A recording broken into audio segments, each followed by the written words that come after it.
Everyone wants power. So feel powerful with the NTA News mobile app, the one-stop information center. Real news at your fingertip. Be the first to report by uploading first-hand information on the U Report link, and be the first to know by simply clicking on any of the links on the sidebar for headlines, domestic and foreign news, economy, security, politics, sports, and more. Stream live on your smartphone and tablets and stay connected. It's pretty easy. Simply download NTA News app from your Google Play Store and you're good to go. NTA News mobile app, your access to real-time information.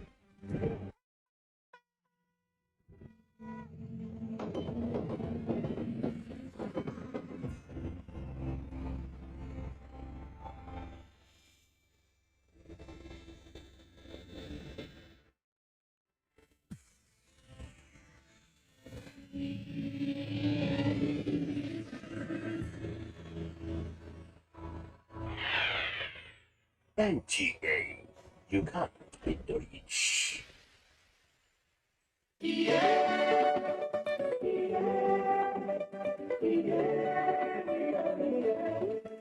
is the moment we've been waiting. It's time to rise up, do it again. Africa, do your dance now. For do your winning dance now. So we never do it again.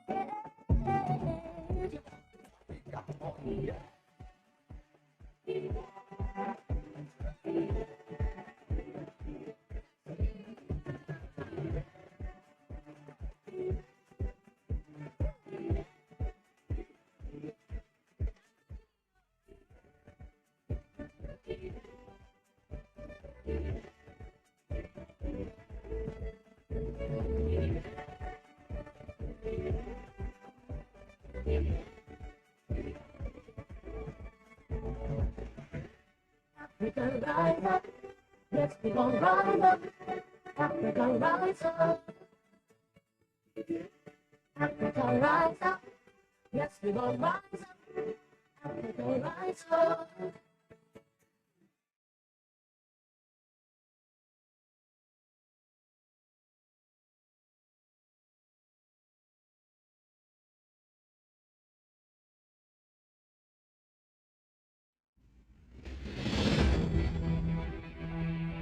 Daria Media, in association with Cabal Entertainment, present The Candidate, a presidential town hall meeting series where the presidential candidates of the 6 leading political parties tell us about their plans for the country. Join Kadaria Ahmed as she leads us into the world of these candidates from the 17th to the 23rd of November 2022. This very important program will be streamed on FRCN, Radio Now, DSTV, NTA, Facebook, YouTube, and more. This is a town hall meeting you shouldn't miss. Tune in. Let's hear from the candidates.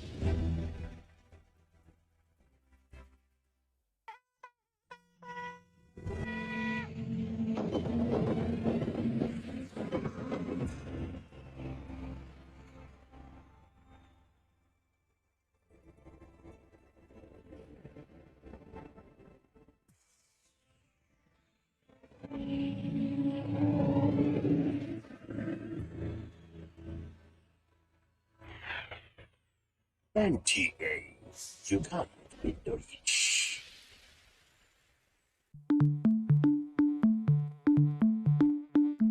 Hello, I am Rebecca Semble. I'm a makeup artist and I also tie daily. Welcome to Do It Yourself. Today, I will show you how to tie your headgear. As you can see, I'm holding two different head scarves and it's a form of a cap. So, in order to make this look fanciful for an event, you will first of all wear doublet. So you first of all put the first one in, then you put the second one top of the first one. Then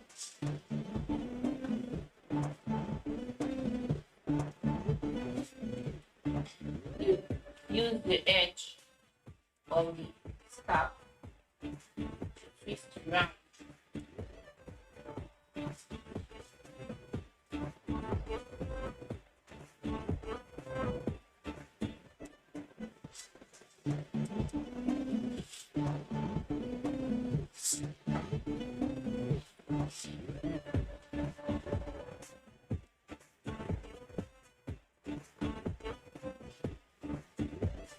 then turn round.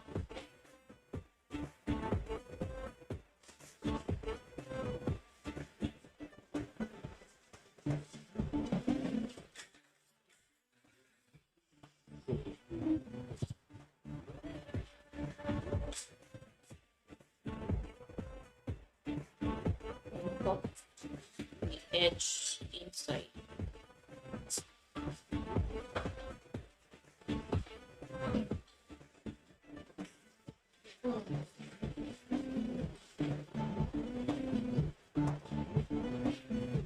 And this is your double roll hairstyle.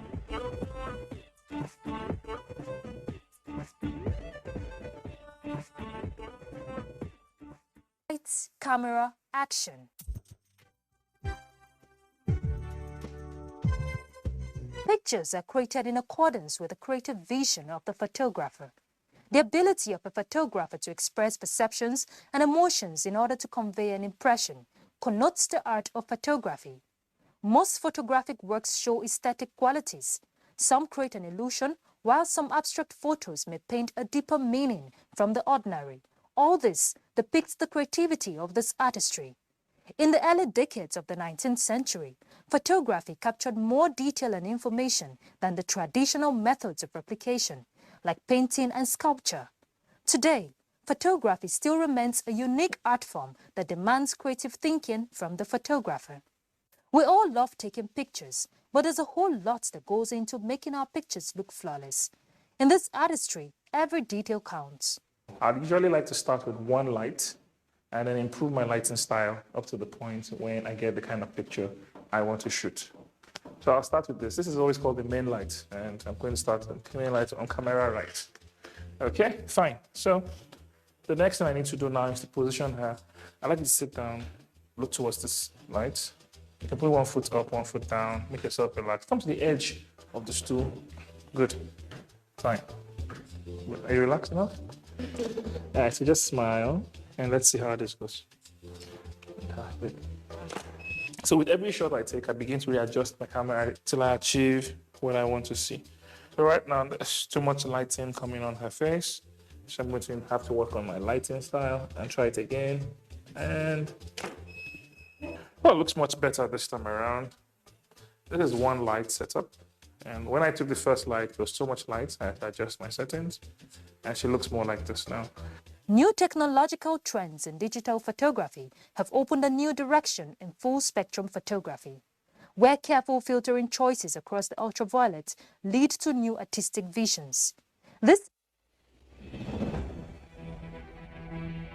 Daria Media, in association with Cabal Entertainment, presents The Candidate, a presidential town hall meeting series where the presidential candidates of the 6 leading political parties tell us about their plans for the country. Join Kadaria Ahmed as she leads us into the world of these candidates from the 17th to the 23rd of November 2022. This very important program will be streamed on FRCN, Radio Now, DSTV, NTA, Facebook, YouTube, and more. This is a town hall meeting you shouldn't miss. Tune in. Let's hear from the candidates. He wants to secure Nigeria internally and externally. Internally, the issue of banditry, the issue of all this insurgency and all these other security challenges we're having, that borders on the internal aspect. This internal aspect also have links to external aspect, who are the funders. How is he going to, secure Nigeria from all these problems? It's not clearly spelled out in the manifesto. Then he talked about increasing, like he said, the number of, right now we have like 135,000 army. Now he wants to raise it to 750, you said, and then to 1 million. He did not go out to mention clearly how he's going to go about that. And the police. The police also, you see, the Nigerian army is doing the job of the police in internal operation. So we have to, it goes beyond just increasing the numbers. The Nigerian police is not trained to handle upheavals. They were meant for ceremonial duties. We have to go back to address these issues. Is he going to do that? Mr. Wagede, your take. Okay. We're talking about the manifesto, so we're looking at it both from the positive and negative side. Yes. Okay. On the positive side, I've read 4 or 5 manifestos. And on the positive side for Dr. Kwankwaso, he made a bullet point of the environment. And that is a strong positive. Now, for all the other ones that I read, nobody thought about making the environment a strong bullet. And the problem with that is that if you don't pay attention to the environment, all those other things that you pay attention to could be destroyed in a day by the environment you didn't pay attention. Whether you're talking of education, you are building roads, whatever you're doing, or you are funding farmers, or you are doing agriculture, all of them, the environment could wipe it out in a short period. So I'll say kudos on it. Then he's particularly passionate about education. Yeah. So, and I've seen that in the issues of, okay, we will fund this, we will fund that. I think one of the things he's trying to do is to drive education. You know, all these out of school children all over Nigeria and all of that. So if you make it easier for people to want to attend school, if the education infrastructure is there, if the teachers are there, the funding is there, people will go to school. However, I disagree with some of the issues he's raising about, how he wants to make that happen. So you see issues about free exams and all of it. You see, we have this culture that says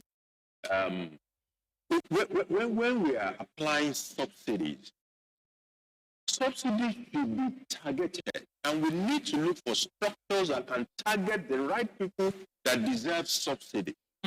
Don't subsidize everybody, including people who can afford to pay. People who can afford to pay, let them pay. Let the society take care of people who cannot afford to pay. Otherwise, what we're going to do is that we will overburden the government with costs that it may not be able to sustain. Look at what has happened to the tertiary education in Nigeria. In 1972-73, when the first strike was said to have happened, it was still about welfare and funding. 50 years after, 2022, it is still about welfare and funding. So, if we're not careful, we may be walking into something that we will not be able to sustain with all these free this, free that, free that. It is good to, subsidy is not evil, but subsidy must be properly targeted to ensure that you're not subsidizing everybody equally, including those who can afford it. Professor, I'm coming to you now, and I would like us to just talk very briefly about the popularity, the perceived popularity of this pair. How popular do you think that the pair of Kwankwaso and Idamusa are? I don't know much about the vice presidential candidate for NNPP, but I know that Kwankwaso in the north he himself is a movement. He has followership. He's very popular. But maybe that popularity is only in the northwest. I don't know about nationally. I don't know about that.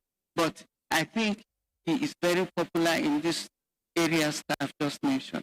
Mr. Mark Nago, you want to jump in on that? Yeah, both the Kwankwaso and the Hausa people I've known, I've followed for a long time. So, the Hausa is a Pentecostal preacher in Lagos here.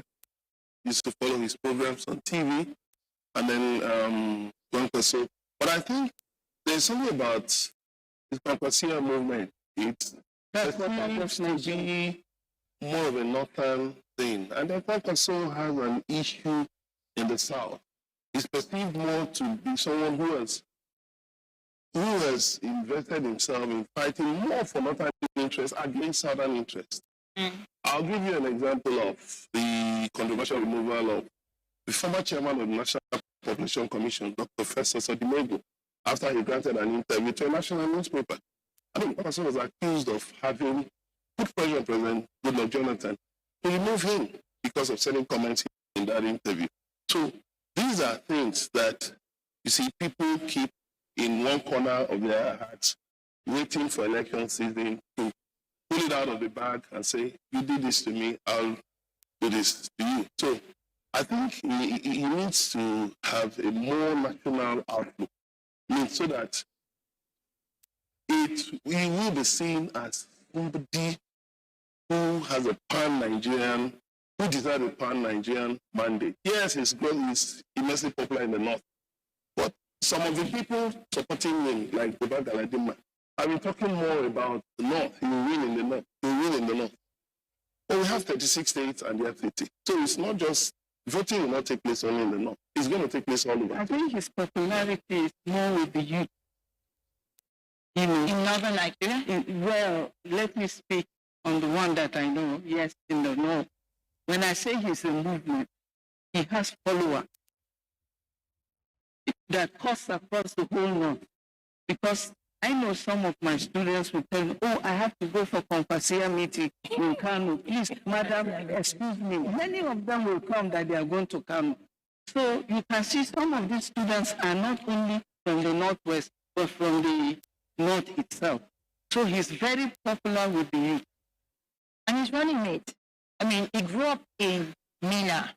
He started his church in Mina, a Pentecostal, with a father that is revered across Nigeria, Archbishop Idahosa, and you know that the sentiments that go with that. Surely that brings something to the table. What do you say, Mr. Definitely.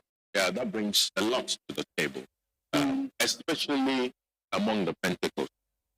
But at the same time, there's something about the campaign or the candidates that reminds me of the early years of presidential interest by the current president.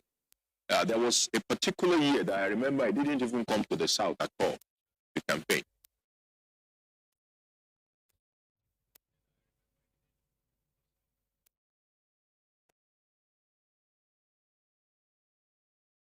But you see, the lesson from the Buhari case is that it may not be enough if popularity is limited to the North.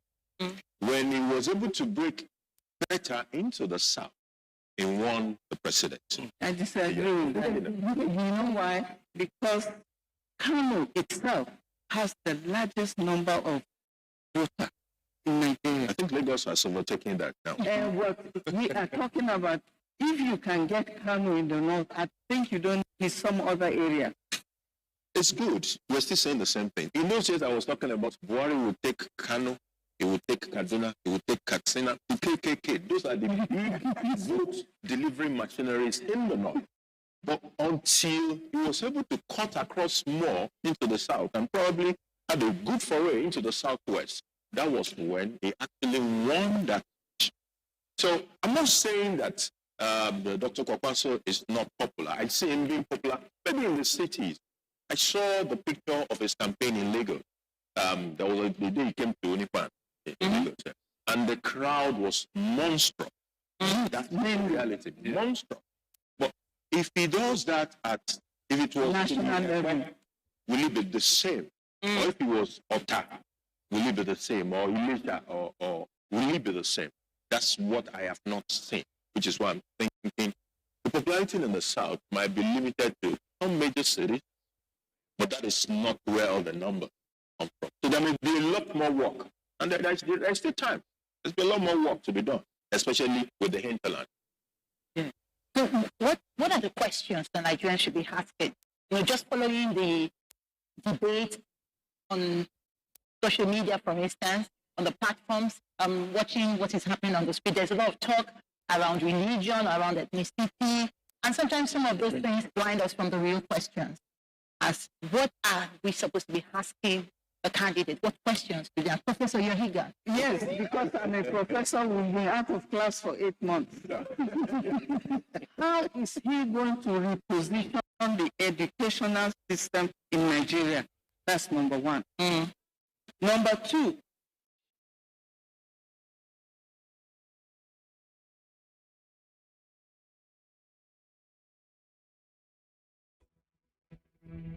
Daria Media, in association with Cabal Entertainment, presents The Candidate, a presidential town hall meeting series where the presidential candidates of the 6 leading political parties tell us about their plans for the country. Join Kadaria Ahmed as she leads us into the world of these candidates from the 17th to the 23rd of November 2022.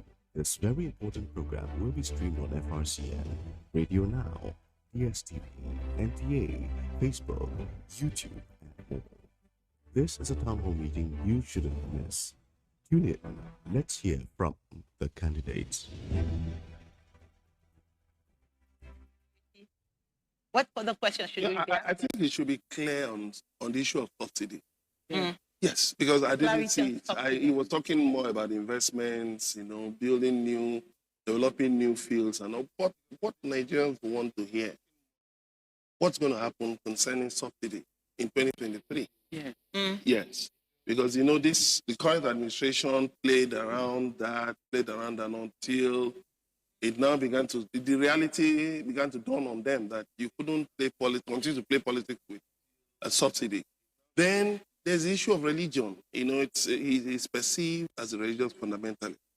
Yes, but because when Even he with chose, the bishop for his when he chose Bishop Idausa, it was surprising. That was like kind of a game changer. That there's this perception about him, but for him to have gone this way, maybe he's not exactly that kind of a person. So he needs to project himself more as a pan-Nigerian candidate who is open to different interests, which the current president has not really done well in. Yes, I mean, he's been accused, of course, of nepotism, accused of certain things. So he has to come out to make definitive statement about certain issues, subsidy, religion. Will religion play a key role in his administration? Now that, of course, you're going to be hearing bishop as his running mate. Is it going to play a key role, or is it going to be subsumed? If he wins, is it going to be subsumed? Then how is he going to deal with national unity? How is he going to make Nigerians, because to all intents and purposes, Nigerians generally are losing interest in Nigeria. A lot of happened. You mean in democracy? Well, in Nigeria. And not Nigeria. Mr. Olalje, quickly, your take on that. What should we ask him? We should ask him about his approach to the header farmer. I know that the 4 foremost parties deliberately avoided picking on farmer issues because there are political and socio-cultural issues that are mixed up with that matter. But every time I look at it, I also see a huge economic context. So I'm asking myself whether we should be running away from it or confronting it. It would be nice to get his take on the header farmer issue. Of course, subsidy has been mentioned. I want to also ask him how he intends to finance all this free education, free exam, free tertiary, free this. It would be nice to hear him out. For all you care, he might have a solution to it. So it would be nice to hear that. I mean, one more thing that we will quickly have a take on. What makes or breaks a pair of Kwankwaso and Ida Osa? What do you think can make them, come out better than perception? Or what do you think can really break this as the elections come close? Involvement of youth. That is paramount. Believe me, you'll be surprised. Youth. And that's his greatest achievement. He has the way with youth. Okay. Any other thing from your hand? Well, maybe I was thinking also on how is he going to compensate women voters? Yes, there are more women voters than men. And that's a huge topic, especially because, No candidate has a female running mate anyway. How is he going to involve women Okay. In leadership. in leadership position? You know? Critical. Yes. Yeah, what can actually make or break it? Going beyond just the fact that this is Kwankwaso, a Muslim, this is Hausa, a Christian. Because yes, we saw it with Buhari, but Nigerians are asking, and so what? We've seen things. People have been killed, because of religion. We've seen, so people are not really, such things don't really resonate with Nigerians now. They say, and so what? Nigerians are asking the issues. How are you going to put an end to, for instance, fundamentalism? How are you going to put an end to violence, extremism, terrorism? Practically. Practically. What are the practical steps? Yes, he has said, he will talk with everybody. He will talk with agitators, which is good. But beyond just talking with agitators, looking at the free education, there's also the issue of the sense of entitlement that comes with, giving the idea that, okay, we will bend over backward. But how far will you bend over backward, for people whose agenda is just to destroy the nation? At what point will you say enough is enough? So those are critical issues Nigerians want to hear. And then Nigerians want to be sure that you can travel from here to any part of the country and you'll be safe. If he can really get his finger on that, then Nigerians will say, all right, let's take this man seriously because he has the experience. Yes, Bishop Idahosa doesn't have that political experience, but he has I think he should even have, apart from, okay, maybe Atiku was vice president, but of all of them, he has been here and there. So he has civil service, legislature, he's been governor. So he has a rich experience. He should be able to talk very clearly about issues. And he's also been a politician for such a long time. So it's not learning the ropes, sort of, like some of the presidential candidates. Mr. Olajede, you want to have your take on that? I think he should make more use of the vice president candidate because there are certain categories of voters that person will appeal to. Yes. And he should get him to go talk to those people and be able to break beyond the state capitals in the south and reach those categories of voters. That will be something that can make him even more popular than he is. Thank you so much. So as is to set the stage, that's our time on the pundit today. Thank you, lady, professor. Thank you so much for joining. And gentlemen, thanks for having me. You're still watching the candidate. Don't go anywhere because just after the break, Senator Rabiu Kwankwaso and Bishop Isaac Idahosa will sit with Kaderi Ahmed for a deeper conversation. If you have questions for us, you can send them using the hashtag on your screen. Thank you.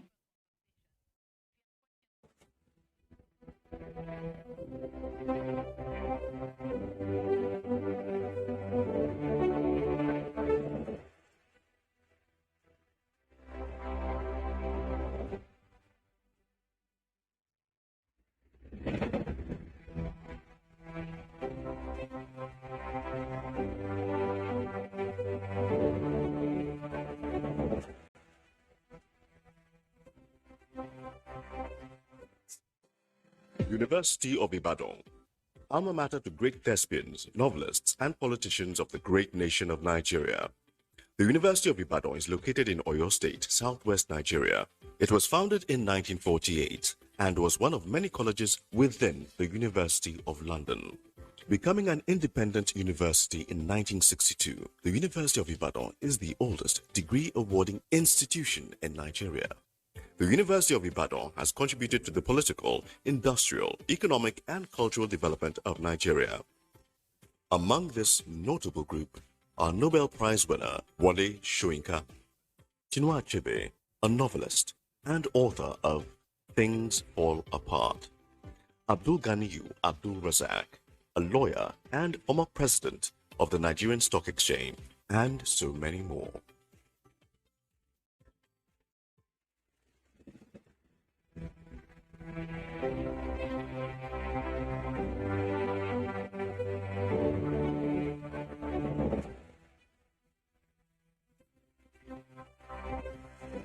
Bayelsa is an oil-producing state in the south-south region of Nigeria.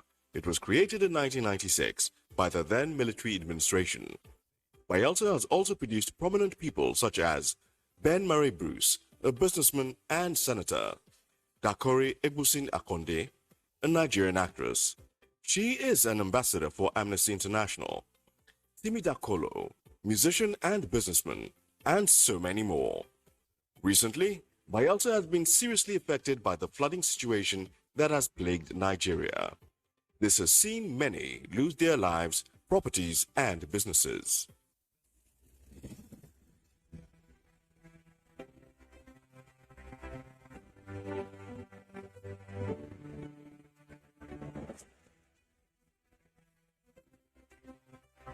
The University of Abuja, the prestigious University of Abuja, nestled in the Federal Capital Territory in the north-central part of Nigeria, was established in 1988, but officially started running in 1990. It was set up as a dual-mode university with a mandate to run conventional and distance learning programs. The university offers diploma, undergraduate and postgraduate degree programs. Popular persons who have graduated from this institution are Kanayo O. Kanayo, actor, filmmaker and lawyer. Iman Suleiman Ibrahim, former Deputy General of NAPTIP. Muhammadu Bako III, a first-class Emir of New Karshi in Nasarawa, and many more.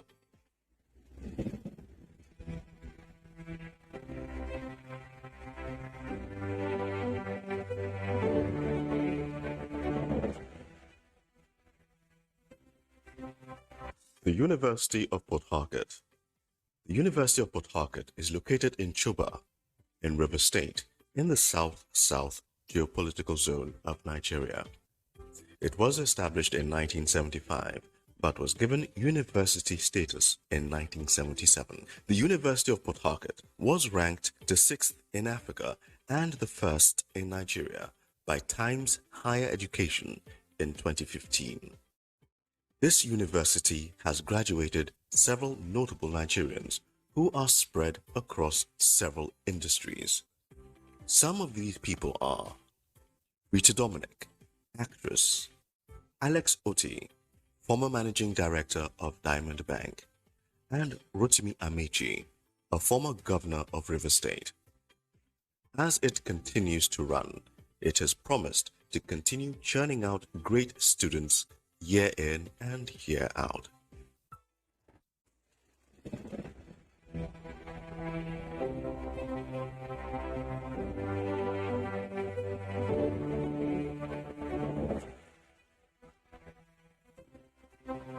Coal City University, Enugu.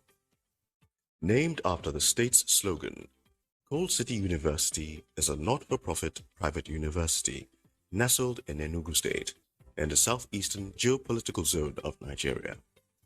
Established in 2016 with 10 faculties to its name, Coal City University currently has over 800 students.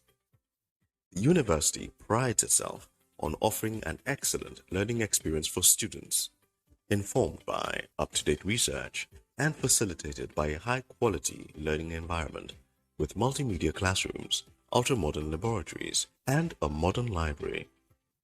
Coal City University Enugu, though young, organizes an annual essay contest for secondary school students in an effort to increase awareness of current global issues among the young population.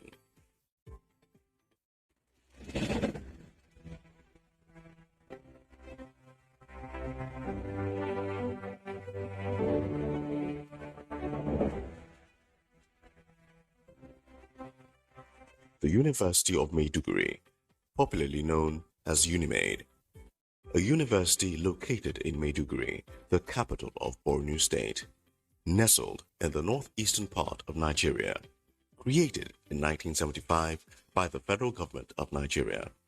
UNIMAID enrolls about 25,000 students across all programs.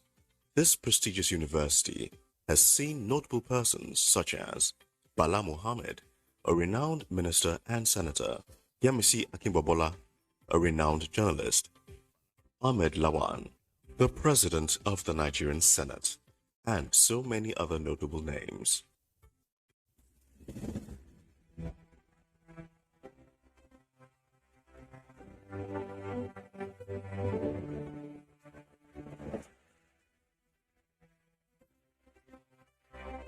Bayero University, Kano, initially called Ahmadu Bello College, this citadel of education was renamed Bayero University, Kano. It was established in 1960 by the Northern Nigeria Ministry of Education. It is located in Kano State in northwestern Nigeria.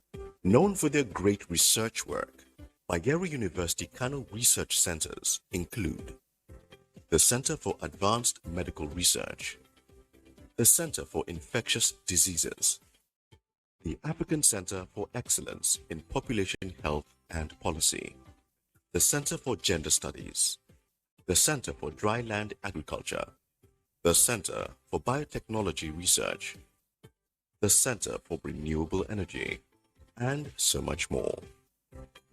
Notable alumni of the university include Ahmed Adamu, petroleum economist and lecturer, Moses Ochonu, historian and author, Ahmad Sani Yerima of Zamfara State, and so many more.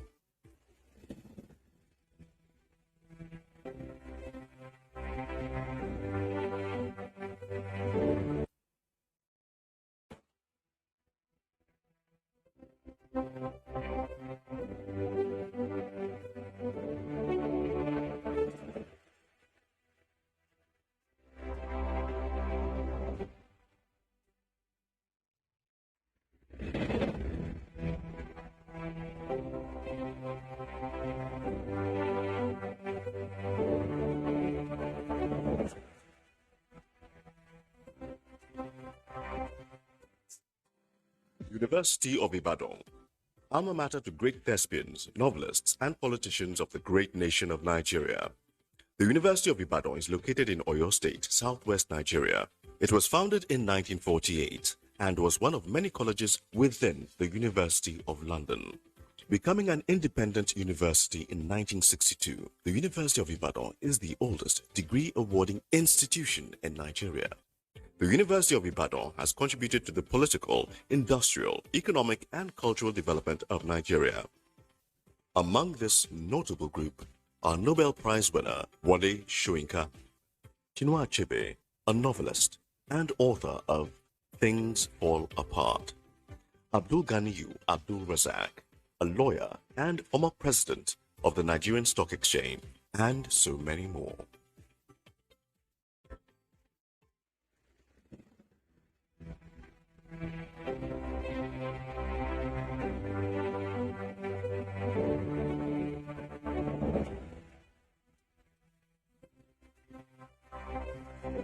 Bayelsa is an oil-producing state in the south-south region of Nigeria.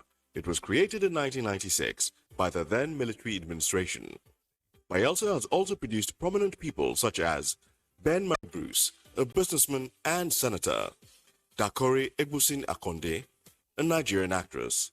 She is an ambassador for Amnesty International, Timi Dakolo, musician and businessman, and so many more. Recently, Bayelsa has been seriously affected by the flooding situation that has plagued Nigeria. This has seen many lose their lives, properties, and businesses.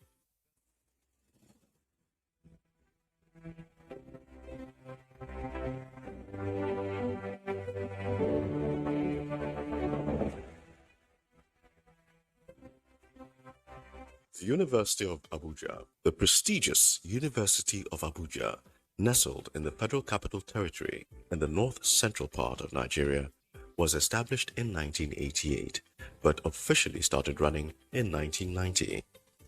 It was set up as a dual-mode university with mandate to run conventional and distance learning programs. The university offers diploma, undergraduate, and postgraduate degree programs. Popular persons who have graduated from this institution are Kanayo O. Kanayo, actor, filmmaker, and lawyer. Iman Suleiman Ibrahim, former Deputy General of NAPTIP. Muhammadu Bako III, a first-class Emir of New Karshi in Nasarawa, and many more.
Kadaira Ahmed is a leading Nigerian journalist and media entrepreneur. She sits on the Nigerian Board of Trustees in the International Press Institute and has been recognized as one of the 5 most influential people in Nigeria's media landscape.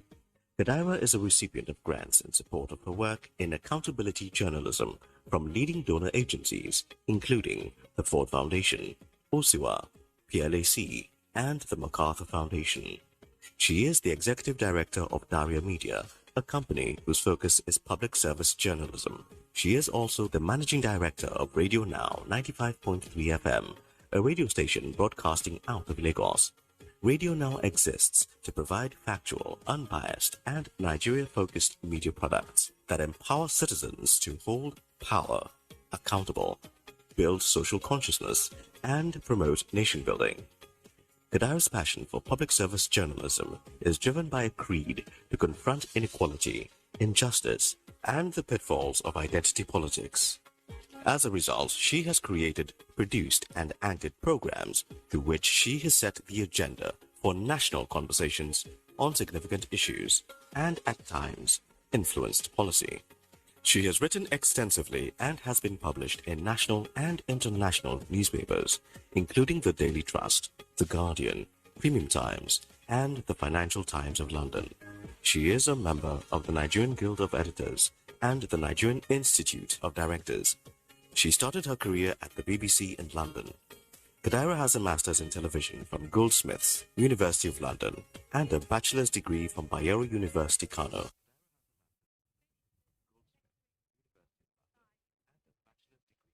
Good evening and welcome to the third in a series of 6 town halls that bring the major contenders for Nigeria's presidency face to face with the electorate that will decide who gets the top job. Again, I am Kadria Ahmed, your anchor this evening, and we are going to start today with the candidate of the new Nigeria People's Party, the NNPP.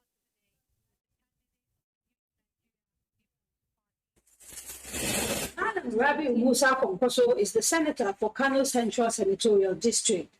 Born on October 21st, 1956, he's a trained engineer who works in the civil service of Kano State from 2011 to 2015. Senator Kwankwaso also served as Nigeria's Minister of Defense during President Obasanjo's administration. Twice in the past, Senator Kwankwaso has tried and failed to win his party's ticket to contest for the presidency of Nigeria. First under the All Progressive Congress in 2014, and in 2018 under the umbrella of the People's Democratic Party. On June 8 this year, Senator Rabiu Musa Kwankwaso emerged as the presidential candidate of the new Nigeria People's Party at the party's presidential primary election, which was held at the Moshood Abiola Stadium in Abuja. Today, he offers himself for election as Nigeria's next president. His running mate is Bishop Isaac Idahosa, the presiding senior pastor of God First Ministry, popularly known as Illumination Assembly. A trained mechanical engineer, in 1979 he changed paths to join the Christian ministry and attended Soul Clear Bible College in 1985. Bishop Idahosa is a writer, inspirational speaker, and gospel artist with 3 albums to his credit. He is popularly called Prophet Toknadu by his admirers and was decorated by the Lagos State government as one of the mayors of the Lagos State Traffic Management Agency last month. He has received the United Nations Peace Ambassadorial Award for his contributions to the growth of humanity and peaceful coexistence through evangelism and Pentecostalism. In mid-July this year, he was presented as the vice presidential candidate of the new Nigeria People's Party.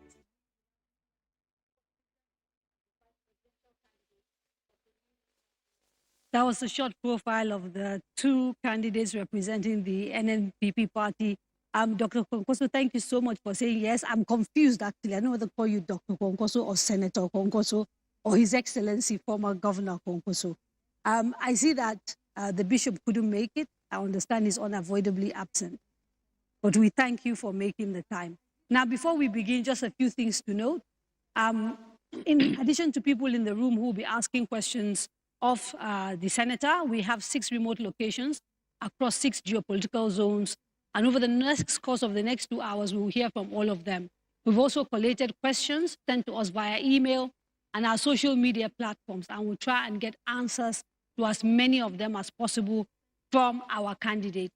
It is very important that people asking questions state their names clearly and be mindful of time to ensure that we get as many people as possible to be part of this conversation. Thank you again for saying yes to our invitation. So let me basically start by saying that you've tried twice before to, be on the ballot paper to contest for the presidency. They say third time lucky. You are now on the ballot paper. So when elections take place in February, Nigerians will have the option of voting for you as president. Why should we vote for you as president? Adia, thank you very much. Let me start by thanking Almighty God for making it possible for us to be here. And also thank Nigerians for supporting us over the years. As you rightly pointed out, I was a civil servant in Kano for 17 years. And I left service in 1991 to join politics. And in 1992, I was elected not only a member of the House of Reps, but also elected as Deputy Speaker of the House of Reps during the SDP and NRC days. And I was also in the Constitutional Conference of 1994-95, where we drafted the 1999 Constitution. And by 1999, I was governor of Kano State under the PDP. And in 2003 to 2007, I was Minister of Defense, of course, advisor to President on Darfur and Somalia.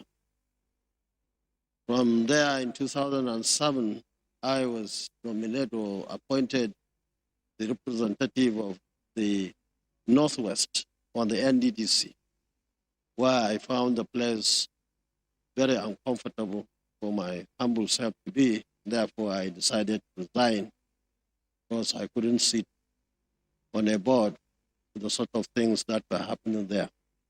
And 2011, I became governor again, 2015.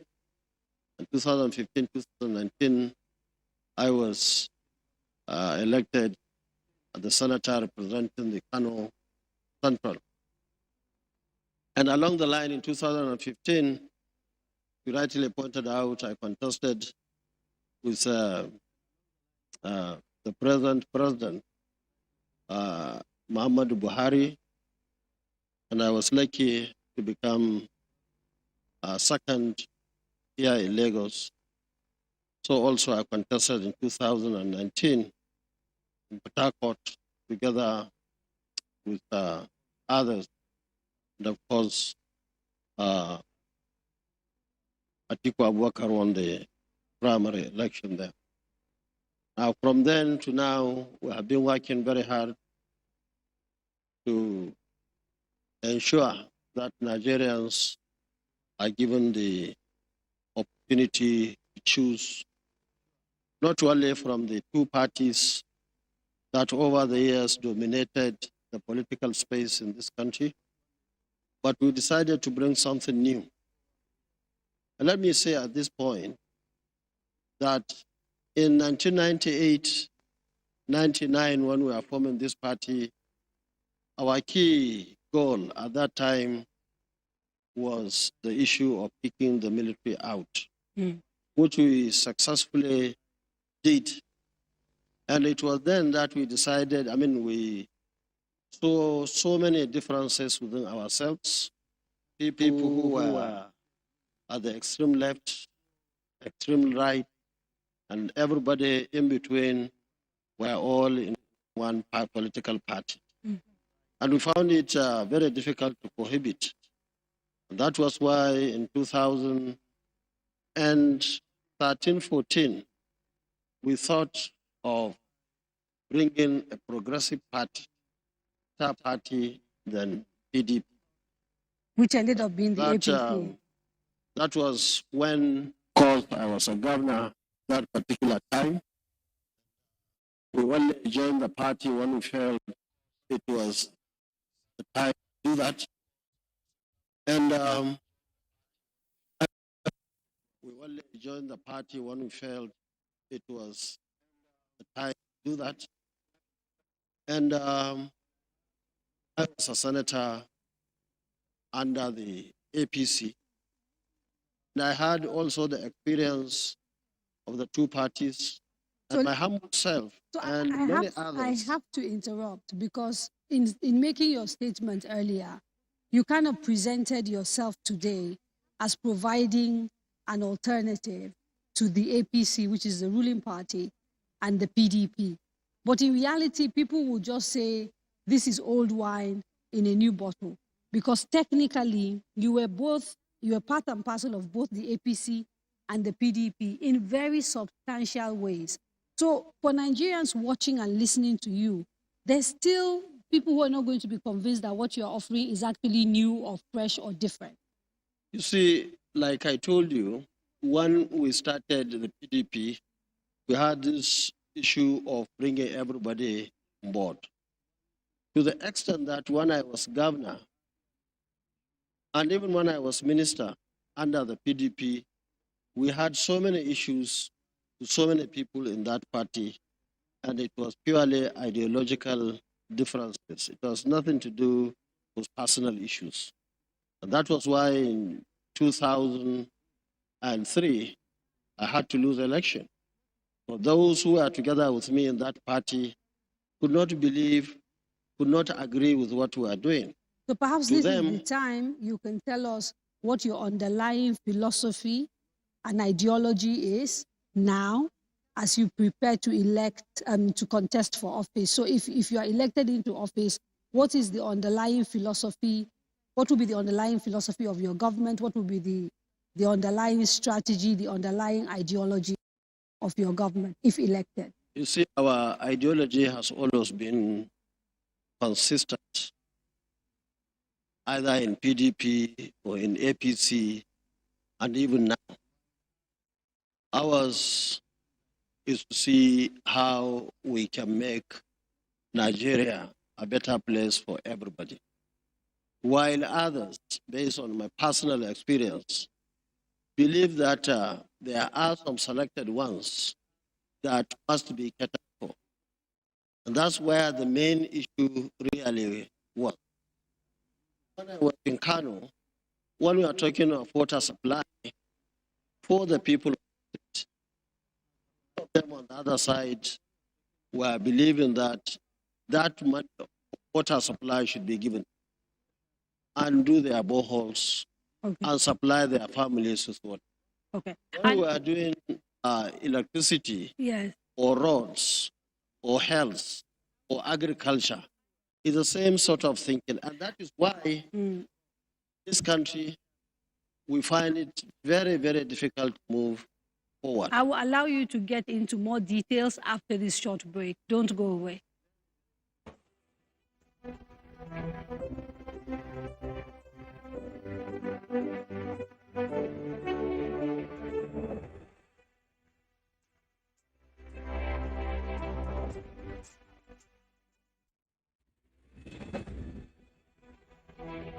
Daria Media, in association with Cabal Entertainment, presents The Candidates, a presidential town hall meeting series where the presidential candidates of the 6 leading political parties tell us about their plans for the country.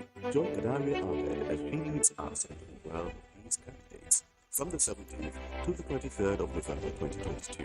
This very important program will be streamed on FRCN, Radio Now, DSTV, NTA, Facebook, YouTube, and more. This is a town hall meeting you shouldn't miss. Tune in. Let's hear from the candidates.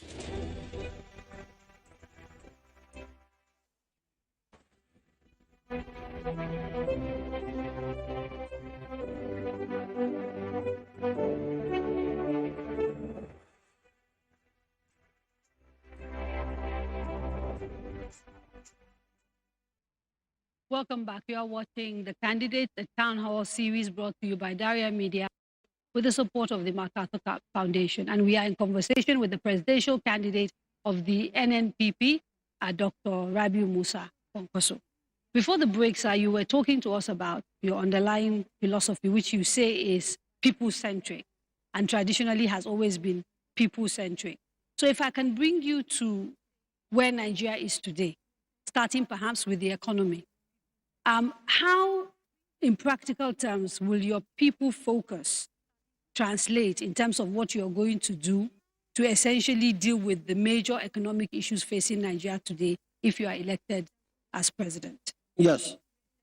You see, if you look at the issue of economy from the practical point of view, there are two issues. Issue one is how to make money available into the treasury. Today, unfortunately, because of some obvious reasons, government at the center is finding it extremely difficult to get the maximum resources that should be in the treasury. Our main source of income in this country is oil. And today we are told that the 2.2 million barrels of oil allocated to Nigeria by OPEC cannot be achieved. In fact, the figures that we have is below 1 million barrels per day. About a million. Let's say 1 million, yeah, which is less than 50% of what we should get. Right from there, you could see huge problem. Of course, that can be said about other areas where government is supposed to raise the maximum it can get into the treasury.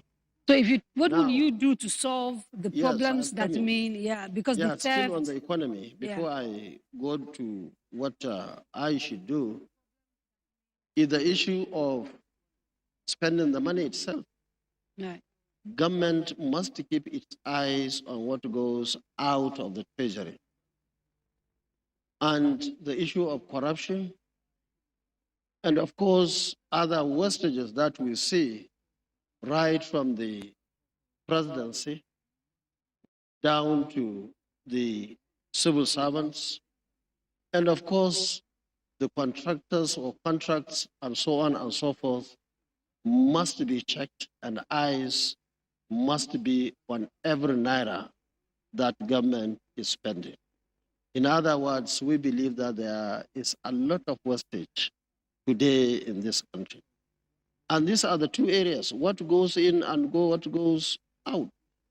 And what we are going to do from the aspect of what goes into the treasury is to ensure that there is enough security in this country for all our assets, to ensure that nobody takes anything out of this country. And that's why we thought of providing adequate security in terms of manpower, in terms of equipments, IT, and intelligence, and everything that is necessary to save our assets in this country so that we can have the maximum. But I'm sure you accept, Senator Kwankwaso, that we're not hearing anything from you that we don't hear from other candidates, saying that they are going to, everybody says these are the problems. And then the real problem is explaining to Nigerians how. What are you saying that is different from the 18 other candidates that are contesting for this office? In terms of, for example, if we take some of the issues you've talked about, let's take them one by one. You talked about the fact that our income from our main export commodity oil is down. It's down as a result of theft, it's down as a result of wastages. There's a whole myriad of reasons why it's down. So how will you solve that first problem of revenue? And is that the only revenue you'll be looking at? If you are going to diversify, what are you diversifying into? How are you diversifying? From which time to which time should we expect to see a difference in, the revenue of the federal government? So that's one. And then we can talk about security. Now, you see, I'm not sure, Kadria, if you know or saw our blueprint. We are completely different from others because we mentioned the issues, the problems in this country, and we came very clearly to tell Nigerians how we are going to bring solution to those problems. For example, on the issue of security, and as former Minister of Defense and former governor for 8 years in Kano State, and former member of the NDDC, advisor to President on Darfur and Somalia crisis, and so on and so forth. We came very clearly, we looked at the number of the military members of the armed forces that we have today. And it was very clear to us that the number is too small under our circumstance, under the number of people that we have today in this country, and of course the challenges. And that was why, after making consultations with other experts, we felt that there was need to increase the number to less than 250 that we have today to about 1 million, because we looked at the recommended figure or ratio in terms of That's a members of the armed 70% forces. increase you're talking about. Sorry? A 70% increase in personnel for our defense and our Yes, security. about that, over 60%. Have you done the increase. numbers of how much Yes, let me this will finish. cost? Okay. We'll come to all those things. So I hope you will look at our blueprint and I get have, the details. actually. If you have, okay, fine and good, and I'm happy maybe you read it.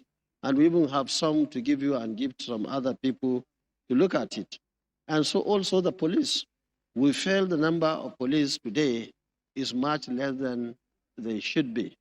And that was why from less than 230, we thought of making it about 1 million also.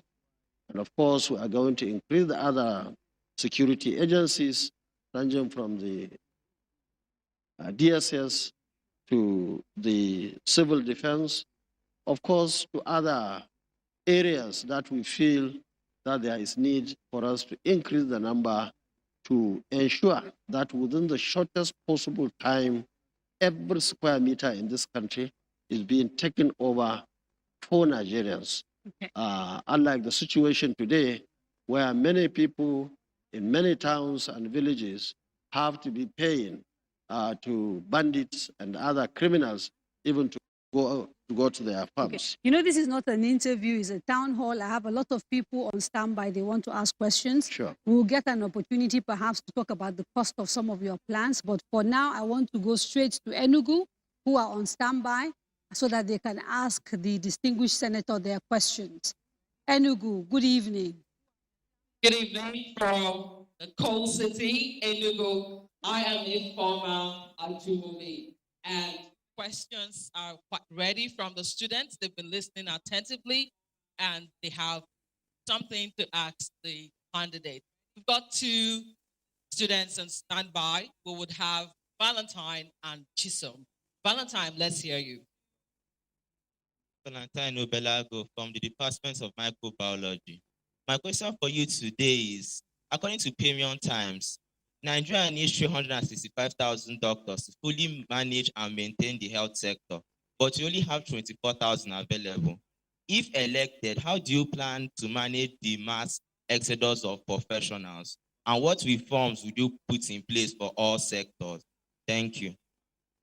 Valentine is concerned about the health sector. What will our candidate do to, reform the health systems?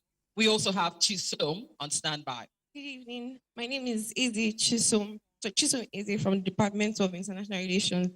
My question is, do you believe in restructuring, or do you believe the current political structure of Nigeria is okay? If yes, why? If no, what do you plan on doing about it? Thank you. That's the much we have from Enugu State, Nigeria.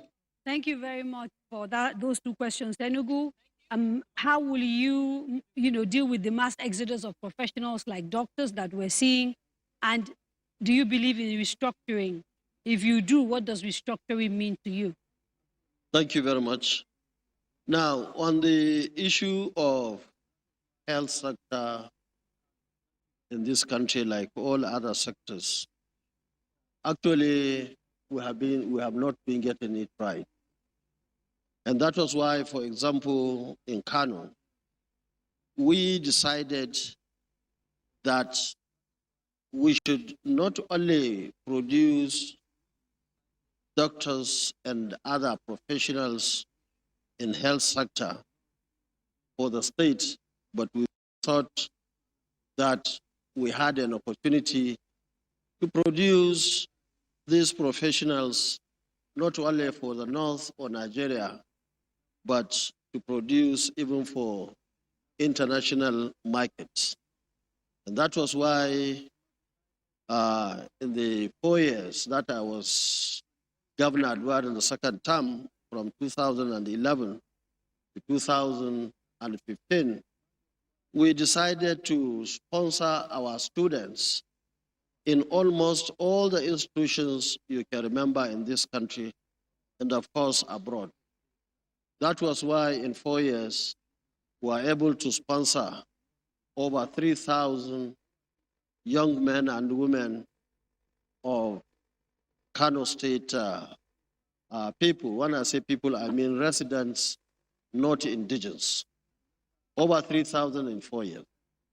Among them, we have many people who were sponsored to go and study in various fields. I remember we had one set of 300 medical doctors going abroad that time, and only 45 were men. All the others among the 300 were female.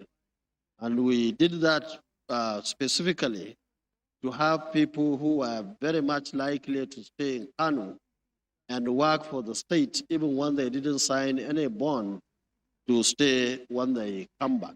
I want you to respond. Also, before you go further, I want you to respond to something specifically, because one of your most touted achievements, even among people who support you, is the scholarships that you're talking about.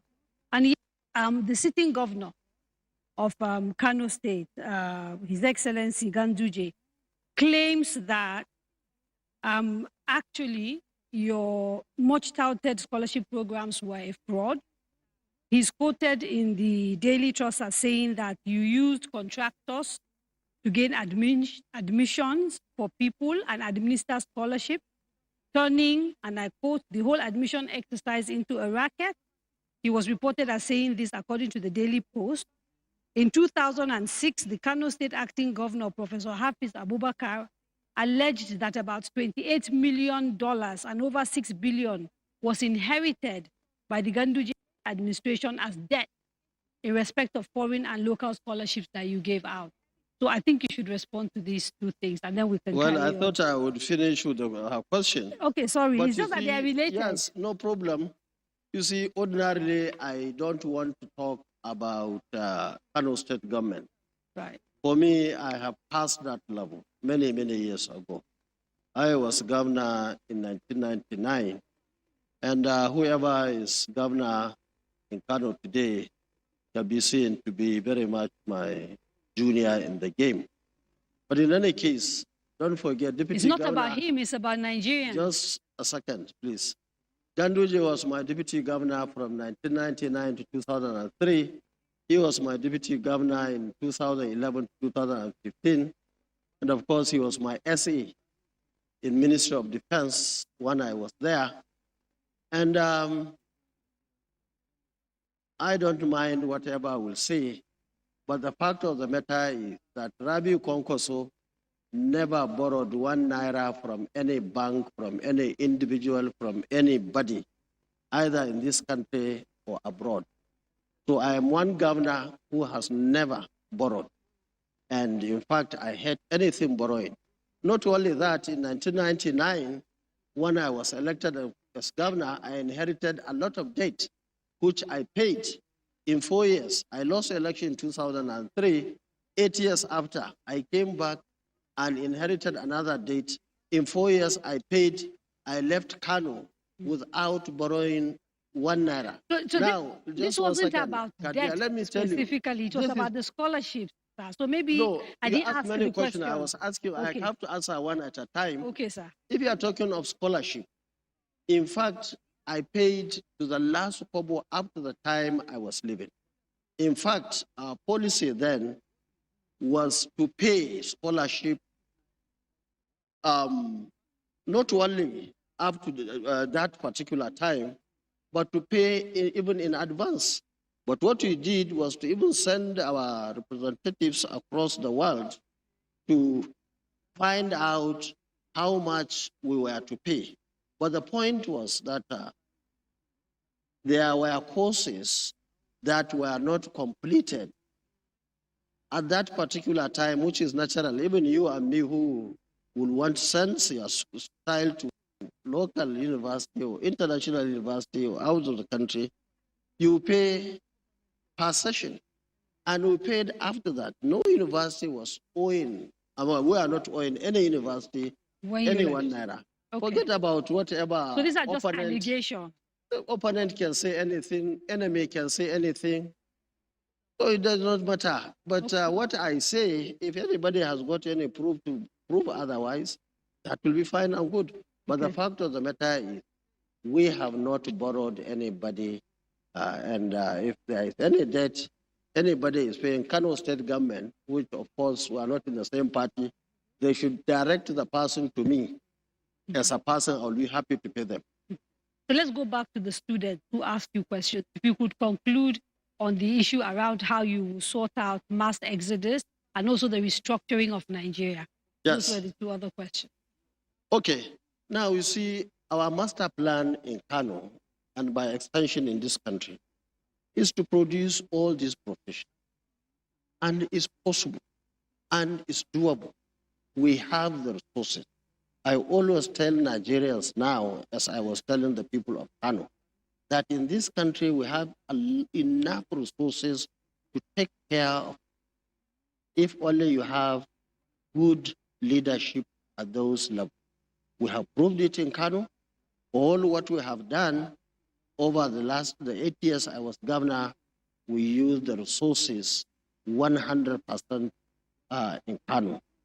So, and that is our plan. Even though at the national level we have issues now, we are told that what we are getting today is not even enough to service the debt, which is a special circumstance. And I believe we will come to that. But the point is that not only in the area of health, not in the area of infrastructure and so on, I believe we have the capacity to produce enough manpower for our needs in this country and of course even for export. But initially we will encourage our young men and women in diaspora to come back. We will create a conducive atmosphere. I was in the UK. So that's sort of the short-term plan. I was Bring in the UK myself back. for about Right. 10 years. I know nobody outside this country, a Nigerian for that, who is living anywhere in this world, will claim to be comfortable. I was not comfortable when I was there. the weather is enough to worry you, and so many other things. Even the money, I can tell you, the money that they claim to be paying or receiving, they give you right hand, they take by left in terms of taxes and so on. We have many friends, many brothers and sisters abroad who have been there for many decades, but many of them have very little to show. So I believe that we are interested as government for them to come back. We will also give them a conducive atmosphere, and that is what is lacking today. In fact, our system, even in the What area does of a health, conducive atmosphere look yes, like, and how will see, you let me build tell it? you, let us start from producing the professionals themselves. What we have today in all the areas, if you look at health, for example, you graduate from a university in Nigeria or elsewhere, you come back, even to go for housemanship, huge problem. Slots are allocated. When I was governor, I was made to understand that the maximum any nursing school can be allocated by the nursing council was 100. For that reason, I had to build more than 2 universities, 2 institutes. That's nursing schools, we built 2. So also we built 2 midwifery, and of course 1 health technology. Okay. Now, the point is that some of those bottlenecks must be addressed. I have gone to universities abroad where we have hundreds of doctors. We've had maybe 1,000. But I am sure, I don't know of today, all these universities, even premier university like Bayero University, they will allocate 100 to them. Okay, why 100? Why not 200? Why not 300? Okay, what are the facilities? What do you need for us to produce 1,000 doctors in Kano? And I think you so and I now that's the issue of production. Yes. Now, the issue, you see, we live in a small world today. Right. If you are not competitive, you cannot tie anybody's leg to say you have to stay here. Now, what we will do, like you said, we look at the issues that are making them to get out of this country while we are producing as many as possible. Now, once we sort out the problems, I can tell you from my practical experience, most of them will come back home. There is no place like home. We all know that. And I think when you finish answering the question on restructuring, we will come back to this because there are 1 or 2 solutions you've suggested, including in the area of dealing with insecurity that require a degree of spending. And I want us to dive a little bit deeper into where you would think you will find the money, given the difficulty the country is in. But the question on restructuring, I think, is an important one. Yes. Do you believe in restructuring? If you do, what does restructuring actually mean to you? I believe in restructuring. I believe in ensuring that we go through so many reforms, so many changes. The system is not working today, and this system must work not only for few, it must work for most Nigerians, if not all the Nigerians. You see, the issue of restructuring, whatever that means, because it means what does it mean very to you? different What to does so it many mean? people. Yeah, but Well, to listen, you see, look, I will tell you, when I was in the Constitutional Conference, there were so many people who were hell-bent on changing from the presidential system of government to parliamentary system of government. And that was a very fundamental structure at that particular time. But of course, there were few, and therefore we opted and recommended that we should continue with the presidential system of government. Now, in recent days, in recent years, so many people were talking about additional states. People were talking of additional local governments.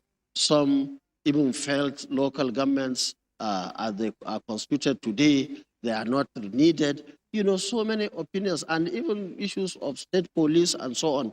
They all Resource fall control. in the part of restructuring as they see it.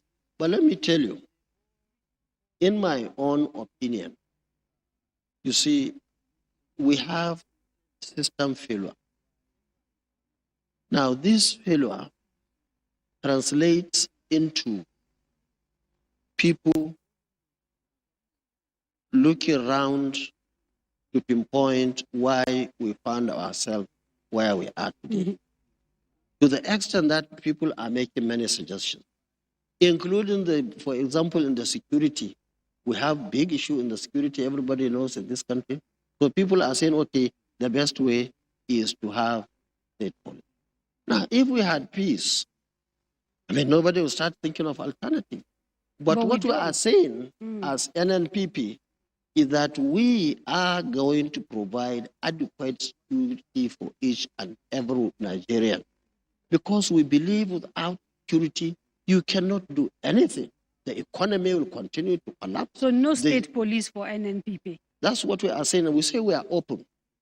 You see, security, even Mr. President cannot go into his bedroom and come out tomorrow and announce that because he believes in having state police, that we are going to have state police today or tomorrow. Okay. It has to follow due process. Okay. What we are saying in NNPP, if it is the wish of Nigerians to have state police, so be it. How will you know? Are you intending to call some sort of conference? I mean, how are you going to know what I'll tell you what I Nigerians intend want? to do first. Okay. I have my own ideas. And that's the idea, collective idea of the NN, is that the number of the police in this country, we are going to increase it. We are going to dominate every square meter in this country. We have to bring peace. Now, if we have peace all over the country, and if some people are still saying they still want police, state police or local government police or whatever police, then we look at it. But our agenda captured the issue of state police in the area of restructuring. We're not against it. But as I told you, because of the failure in terms of security today, everybody, every professional is bringing one suggestion or the other to sort out the issue of security. And you can't blame anybody.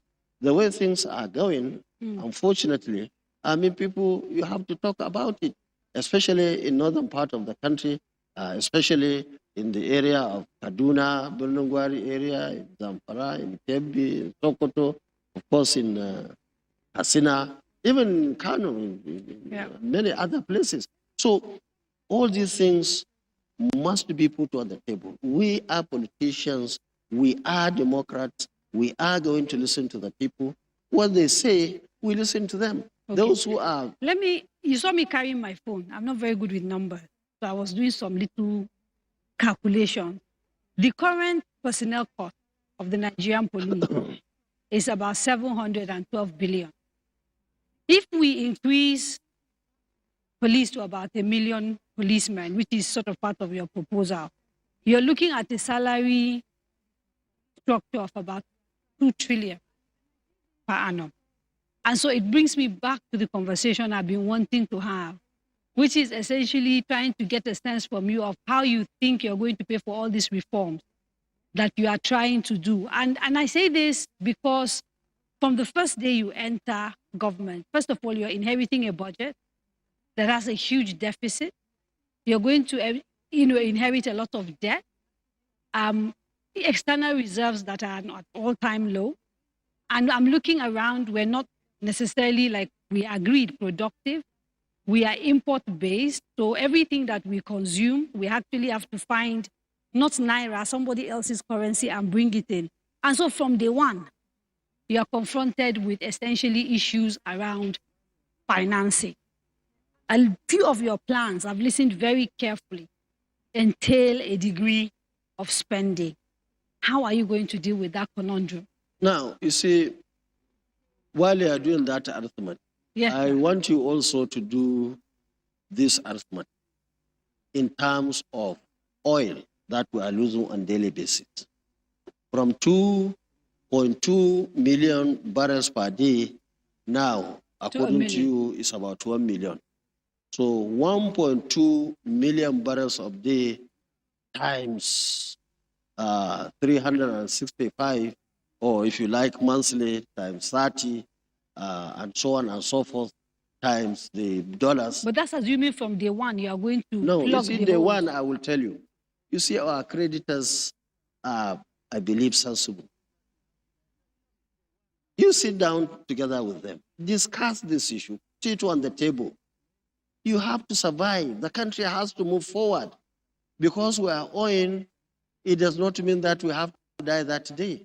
We will sit down, negotiate with our own creditors, explain to them, tell them, and I can assure you, even before you tell them, once they know it's a responsible government, they will listen. So we have to reschedule many things. We have to sit down and agree on many things. They want to get their money. Yes, we will pay, but the fact of the matter is we have to be alive before we pay them. So we will sit down and negotiate the debt, reschedule, agree on whatever is necessary, and then we move forward. And these monies, you see, from my own experience in the Kano State, I told you I never borrowed. And I believe that the resources the federal government is having, with good management of resources, it is going to be good enough for each and every one of us in this country. I'm going to open up the conversation. I think I've dominated asking of the questions for too long. So, studio audience, anybody with questions, raise your hands. We'll get the mic. Please say your name. Keep the question short. And we'll take about 3, come back to him so that they're not too much. When he has answered, we'll then go back and do another 3. Okay, sir, please go ahead. Your Excellency, good evening. My name is Al-Mukhtar Adamu. My question is on economy, Your Excellency, sir. That is our Naira two-currency system that we have now. Naira dollar system in Nigeria, where the CBN introduces flexible exchange rate. That is, the PTA, DTA rate is different with the DDC rate, and it's also different with the Form M rate, where they are sending it abroad. Your Excellency, the flexible exchange rate of which stand as this week of 420 naira per dollar, and the black market about 780 as at yesterday, Friday. How will you balance between the official and black market rate, which the margin according to the CBN should not be more than 3%? If the dollar is 420 naira at the official rate, so the market rate is supposed to be 423 naira. That is 3 naira different. But now Nigerians are buying dollars almost 800 naira. And everything is You need to ask your question, please. Okay? Yeah, the question, Please. if you elected as a president, how will you tackle this flexible exchange rate Thank of the you. CBN? Okay, and I have to allow him to answer that because Thank I you need to very go much. to break after this, then we'll come back to the audience. Now, Will you float the Naira? Gadria, essentially? you see, this issue of dollar, there are so many things in, and government must do a lot in so many sectors and areas. I remember when I was living in this country, end of 1981, early 80, my traveling allowance, I still have it, is 1 to 0.85 a dollar. 0.85 naira equals to $1. Now you are talking of this 780. In fact, some few weeks ago, it's even more than that. Now, we made so many mistakes, and those mistakes must be corrected if we have to get it right. Now, the issue of security, very critical. If, for example, nobody goes out to the farm, nobody goes there to the factory, nobody goes there to buy and sell and so on, huge problem. If you don't have electricity to produce goods and services, huge problem. If you don't have the required manpower to handle your factories, industries, and so on. Another huge problem. So there are productivity so many issues. things that the government must do. You have to provide infrastructure as soon as you can. You have to provide security as soon as you can. You have to encourage young men and women to go to schools across the country. And that was why in our blueprint, we said the first thing we are going to do was to build 500,000 classrooms for about 20 million out of school children. Because I have to go to break, I need to just ask you, will you encourage the CBN to continue with the current policy? Now, let when me tell go you, you in? see, some of these things, we in government, for example, we know our responsibility. Central Bank, Ministry of Finance, we know their responsibility. Monetary and so on. They will handle it as their own professionals in that area. So what I'm saying is, it's not a matter, I mean, you have to get away of merging this, because we have seen a situation where you sell at 420, somebody will buy from you, he or she will cross the road and sell at 780. That will not be acceptable. You have to get away of synergy, of bringing them together. And that, I can tell you, is not just by mouth. It has to be practical. You have to do all what it takes by the government, especially the issue of corruption itself. Somebody who today, he himself will get 1 billion. You go and buy dollar at all, whatever it is, you will buy.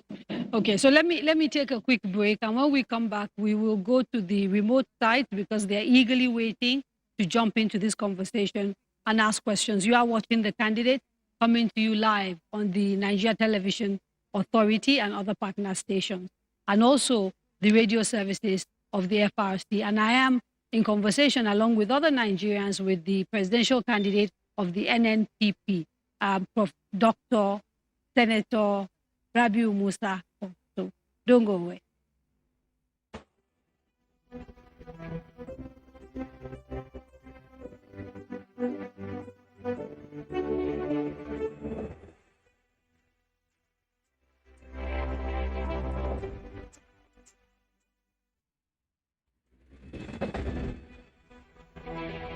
Daria Media, in association with Cabal Entertainment, presents The Candidate, a presidential town hall meeting series where the presidential candidates of the 6 leading political parties tell us about their plans for the campaign. Join Daria Ahmed as she leads us in the world of these candidates from the 17th to the 23rd of November 2022. This very important program will be streamed on FRCN, Radio Now, DSTV, NTA, Facebook, YouTube, and more. This is a town hall meeting you shouldn't miss. Tune in. Let's hear from the candidates. Choosing where to study is one of the biggest decisions you will make in life, so it is important to get it right. At Coal City University in Nigeria, we pride ourselves on providing students a stable academic calendar and education of international standards. Coal City University gives students incredible personal attention and support. You can enroll in our regular programs and obtain a degree exclusively awarded by Coal City University. Alternatively, you can enroll in our International Pathway programs, which will enable you earn 2 degrees in 4 years from Coal City University and Delaware State University, United States. Visit www.ccu.edu.ng. Coal City University, education for self-actualization.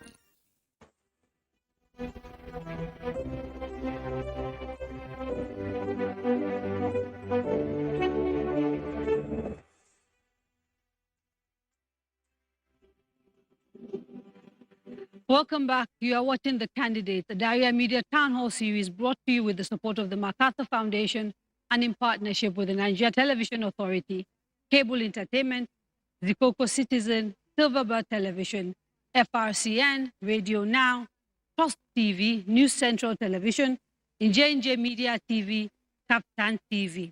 Now let us go straight to Bayero University, Kano, where Stephen is on standby alongside other students. Hello, Kano. Hello, good evening. Welcome to Bayero University, Kano. My name is Stephen Enoch. Firstly, I want to say happy International Men's Day to all men in the world. We have Spiff Jessica and Mariam Hamza who are ready to ask their questions. Let's start with Spiff Jessica. All right. Good evening. My name is Jessica Spieth, level 4 international relations student, and this is my question. My question is regarding the economy, and as we all know, Nigeria is actually suffering a big blow in which about 70% of the country's income is going into the country's debt service, and the remaining 30% going back into them. So I want to know now, what are the practical solutions that the candidate is going to put in place? Because he said earlier that he's not one to go into borrowing. So what are the other practical solutions you are going to guarantee us as Nigerians that you're going to raise the country's GDP and as well make sure that we, the youth of the country, are going to also benefit from this economic survey? Thank you. Up next is Mariam Hamza. Good evening. My name is Mariam Omotola Hamza. And my question goes thus. The education sector has been neglected over time in terms of budget allocation. Only 5 to 9% to education, whereas UNESCO's minimum recommendation is that 25% of the national budget be allocated to the education sector. As a concerned Nigerian student, I want to know how the candidate intends to fund the education sector to bring back its lost glory. Thank you. Okay, Are you sure they are from Kano? I don't think so. I don't think they are from these Kano. are Bayero You see, University students. yes, from Bayero University. Yes. You see, those in Kano, in my opinion, shouldn't be in a hurry to ask those.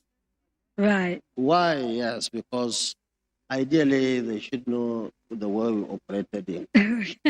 You see, Maybe what these ones we are too young. invested, yeah, but maybe they just want other Nigerians to know. Yeah. You see, what we invested in Kano was more than the recommended 25%. Right. In fact, recently I was asked a similar question when we had Channel's town hall meeting. And I had to go and check and put all the figures together. We did over 25% during my time as governor. And what we have today in our blueprint, if we have an opportunity to implement them, definitely it will be more than 25% of the national budget. And that was my own estimation. Do you think part of the problem why perhaps they may not remember is because your legacy hasn't endured? And if it hasn't, maybe what do you think is the problem? I don't want to go into that. You see, if you go into government, what you will do is to ensure your success from day one up to the last day. What happens behind you, you have little or no control of that. Right. And I don't think anybody will hold you responsible. Now, let me say that the education is key to us. In fact, before now, in Kano, if you ask us, our priority number 1 is education, 2 education, 3 is education. But now the situation on the ground, on the aspect of security, we realize that if we don't have the security, even to go to school will be very difficult. In fact, we have seen cases in many states, especially in Northeast, where so many schools were vandalized, were burnt down, so many students were picked, and so on and so forth. So security is key. Our government will go to any length to ensure peace in the country, because that's where we have good economy, good education, good this, good that in the country. So I want them to be rest assured that if they look at our record in Kano, I'm sure we have more than 25% of our budget going into education. And I believe that we are going to put a lot of money in education. In fact, that was why we said that even the JAMB, P, WAEC, NECO, nobody, no child will be denied going to the next level of education because Globally, she let me ask you has no something. money to pay. Yeah, globally, education is changing because of the nature of the world, because we're in a tech world and the way people are getting educated is shifting. Not everybody now goes to a classroom, for example, to pass exams. Are you in any way, shape, or form thinking about reimagining education? Or for you, what exists currently is good enough and it just has to be funded properly and has to be run properly? You see, education has to be funded. Education is key. And that was why, for example, in Kano, I'm happy they are listening to us, no child of school age was denied going to school in Kano. That was why we built thousands of classrooms. That's why we provided thousands of furniture. We provided offices, workshops. We built hundreds of secondary schools. We built 44 technical schools. We built schools for Islamic studies. And that was why we even had law to prohibit anybody sending his child elsewhere. If you want Islamic education, Western education, this is the school, and so on and so forth. And that was why we sent our children, I told you, over 3,000 in 4 years to 14 countries across the world.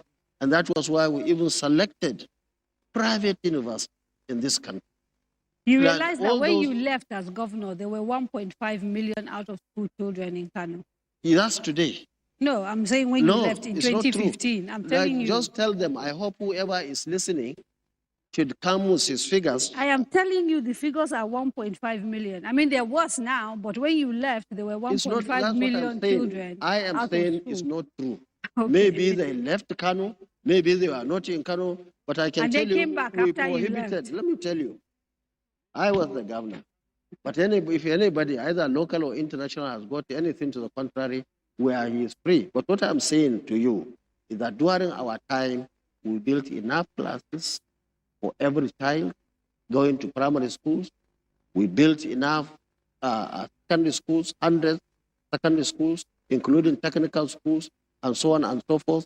And we provided tertiary level education to everybody to the extent that the two universities I established in 2001, that is Kano University. And is that same recipe? Just 1 second, please. Let me conclude this. And 2012, that's Northwest University. We are not even having enough. We had to be making announcements for anybody with university qualification to go and get admission. As far as we are concerned in government, we can comfortably say that we did everything possible to bring Kano, not Kano indigenous, but Kano residents to go to schools. Now, if somebody was hiding somewhere, or somebody is doing his own study somewhere and came with 1 million, then that's it. In fact, let me tell you, for the 8 years I was governor, we were feeding our children lunch. Okay, For the 4 years I was governor, 8 years I was governor. Let me conclude. Yes, sir. We were even 2 sets of uniform. Do you know why? It's to encourage them to come. It's not like there were too many, but we are telling them, please come to school. And then if somebody comes with this... These are the international numbers. Well, they could be international. I don't want to drag this with you. Yes. So let's quickly go to Ibadan, where Nero is on standby. Hello, Nero from Lagos. Hello, Kadria. How you doing? I'm good. Okay. Thank you. Let's go straight. You're here live at the University of Ibadan. Of course, we're at the Communications and Language Arts Department, where we have the students gathered here listening with rapt attention. And we have 2 questions from 2 students right here. We'll start off with the lady. And first up is Ediomo. Ediomo, let's have your question. Good evening, sir. My name is Akpani Ediomo, student of CLE, University of Ibadan. So I have two questions for you today. As a man who's held position since 1992, that's 30 years, what can you say you've done remarkably that can convince us enough to... Okay, we seem to have lost her there. Are we vote likely? you as a president? And secondly, in regards to speak and help Nigerians. Okay, I believe you heard the first question, and our questions now. Let's go straight to the next person, and that's talking about. Actually, Nira, could you recap that question, please? Because we lost her there for a bit. Oh, okay. Adiomo, go ahead and recap your question. Okay, I said my first question is, as a man who's held many political positions since 1992, that is 30 years, what can you say you've done 30 years that is convincing enough for us to take you as a president? And secondly, in regards to your scholarship, how do you intend to broaden it in order to reach more Nigerians and help them?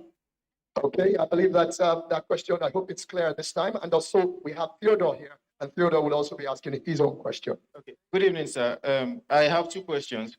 So, in relationship with the federal character, I know there's a provision that allows for leadership that spreads across the geopolitical zones. And in the last 24 years, if I'm correct, we've had 12-year leadership from the northern region. So my question in regards to that is, do you think that your ambition as a president does not defy the interests of federal character, like at least so that there will be equity in the tenure of leadership? Then secondly, in an interview, I don't know, I can't remember clearly whether it was on Arise or Channels TV, you made a comment that the Igbos are bottom feeders in democracy. So do you not think that that statement would affect the number of votes you might get in the long run if you really would be aiming to get them at least 25% in all the states? Thank you. Thank you very much. You had the 4 questions. Okay, thank you very much. You see, this first question, there are too many things to say. And I don't think even the 2 hours are enough to tell her or him why I feel I am different. In fact, my strength, I will tell you, my strength is the 30 years she mentioned. In fact, it's my strength is the 30 years to be in the system, to be in the system and be almost everywhere. But by the grace of God, today I am one of the credible people in this country. Very important. Do you think that's an achievement that you've been in the system and still credible? Not everybody can go. Even many of them, one opportunity, they will soil their fingers. And that's the end of it. They can't even show their faces anywhere. So these 30 years has given me opportunity to learn so many things. In fact, if I had opportunity in 2007, like my brother, late Umar Eradua, I wouldn't have done what I believe I can do today. Because between that time and this time, I have learned so much about leadership in this country. And that was why when I was governor 1999, 2011, I left for 8 years and came back second term, 2011 to 2015. Everybody now is remembering the second term, much more than the first term. But you realize we're dealing with an electorate that is fairly young.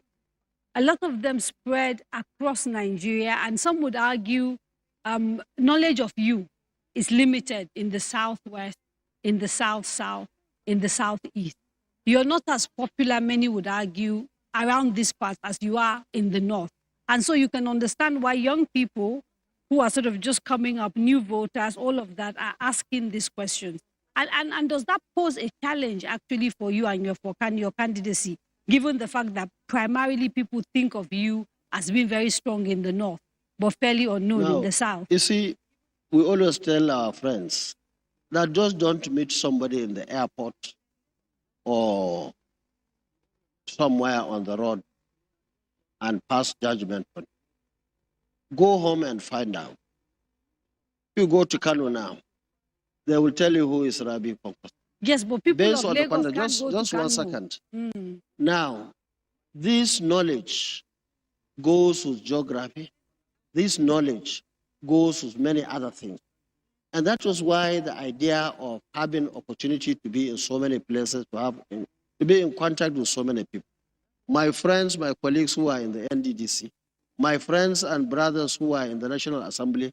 In fact, just recently, we celebrated our 30 years since we were elected into the House of Representatives.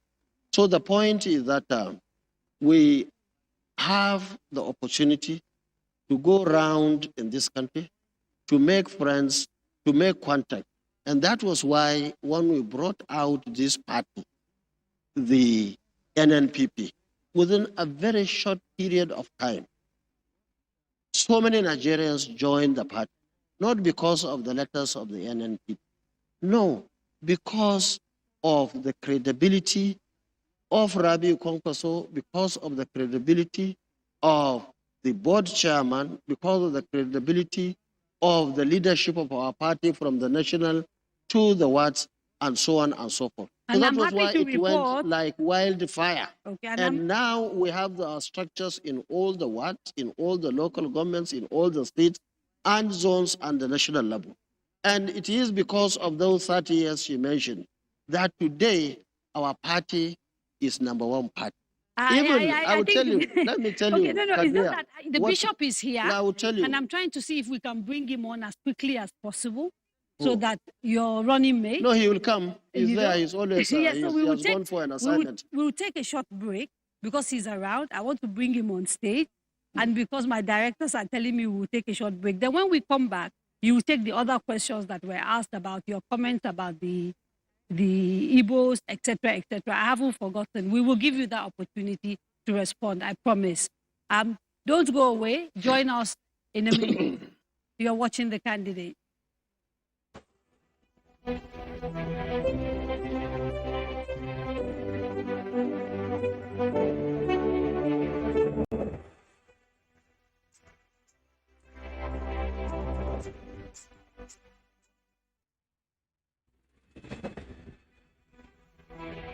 Daria Media, in association with Cabal Entertainment, presents The Candidates, a presidential town hall meeting series where the presidential candidates of the 6 leading political parties tell us about their plans for the country. Join Daria Ahmed as she leads us into the world of these candidates from the 17th to the 23rd of November 2022.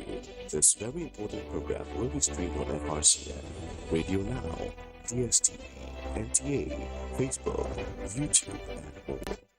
This is a town hall meeting you shouldn't miss. Tune in. Let's hear from the candidates. Choosing where to study is one of the biggest decisions you will make in life, so it is important to get it right. At Coal City University in Nigeria, we pride ourselves on providing students a stable academic calendar and education of international standards.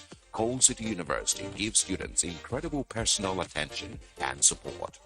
You can enroll in our regular programs and obtain a degree exclusively awarded by Coal City University. Alternatively, you can enroll in our International Pathway programs, which will enable you earn 2 degrees in 4 years from Coal City University and Delaware State University, United States. Visit www.ccu.edu.ng. Coal City. Welcome back. You are watching The Candidate, where we're in conversation with Dr. Rabiu Musa Kwankwaso, the presidential candidate of the NNPP. And I'm pleased to say we have also been joined by Bishop Idahosa, the vice presidential candidate of the same party. Thank you, sir, for finding the time. I understand you'd gone away on assignment and you rushed to come back to join us. Rushed to come back, but then the delay was caused due to VIP movement. Right. That phrase that we don't like hearing. Okay, we'll come to you and ask a few things in a minute, but I want to allow Dr. Kwankwaso to respond to a few questions that were asked out of the University of Ibadan just before you joined us. So the questions around comments that were made by you, quoted by the student around the Igbos, and the issue of federal character, whether you think by contesting, you're essentially guaranteeing if you win, we're going to end up with a lopsided arrangement where the North would have led for much longer than the southern part of the country. Those were the 2 questions. Okay, thank you very much. You see, I don't want to go into the arithmetic and argument of how many presidents we have from the north or from the south, but I know that if you go by that argument from 1999 to 2022 now, you can see which part of the country had more years than the other.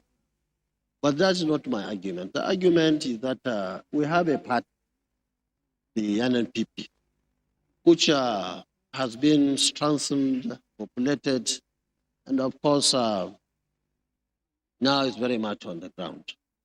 And the party, you see, the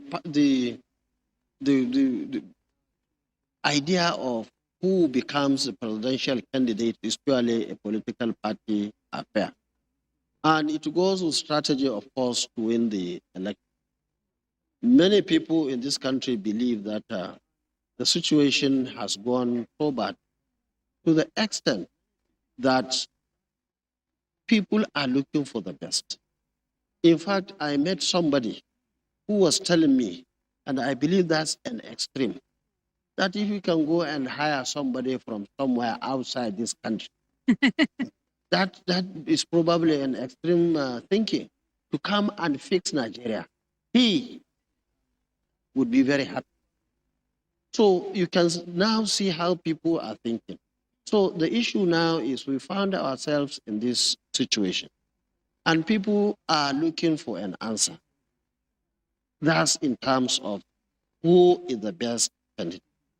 And we believe in NNPP that the candidates of our party are the best.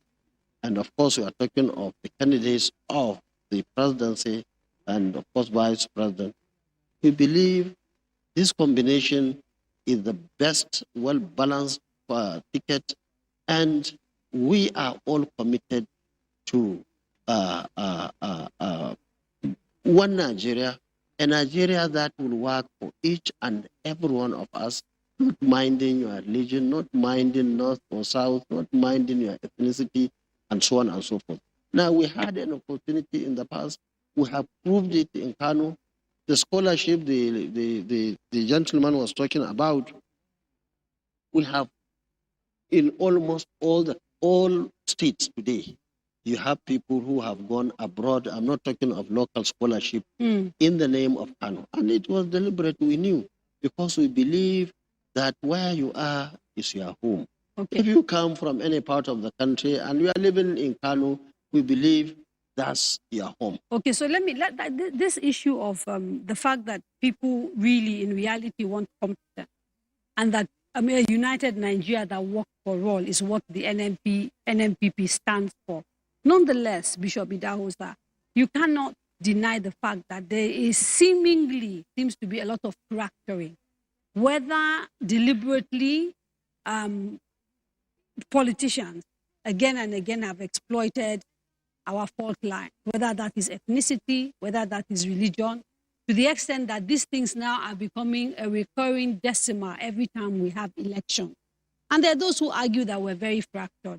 So how does the NNPP intend to unite Nigeria in real practical terms? In real practical terms, it's all about leadership, where you find what drives the system is on the wheel of transparency, justice, equity, fairness, inclusivity, and trust is built.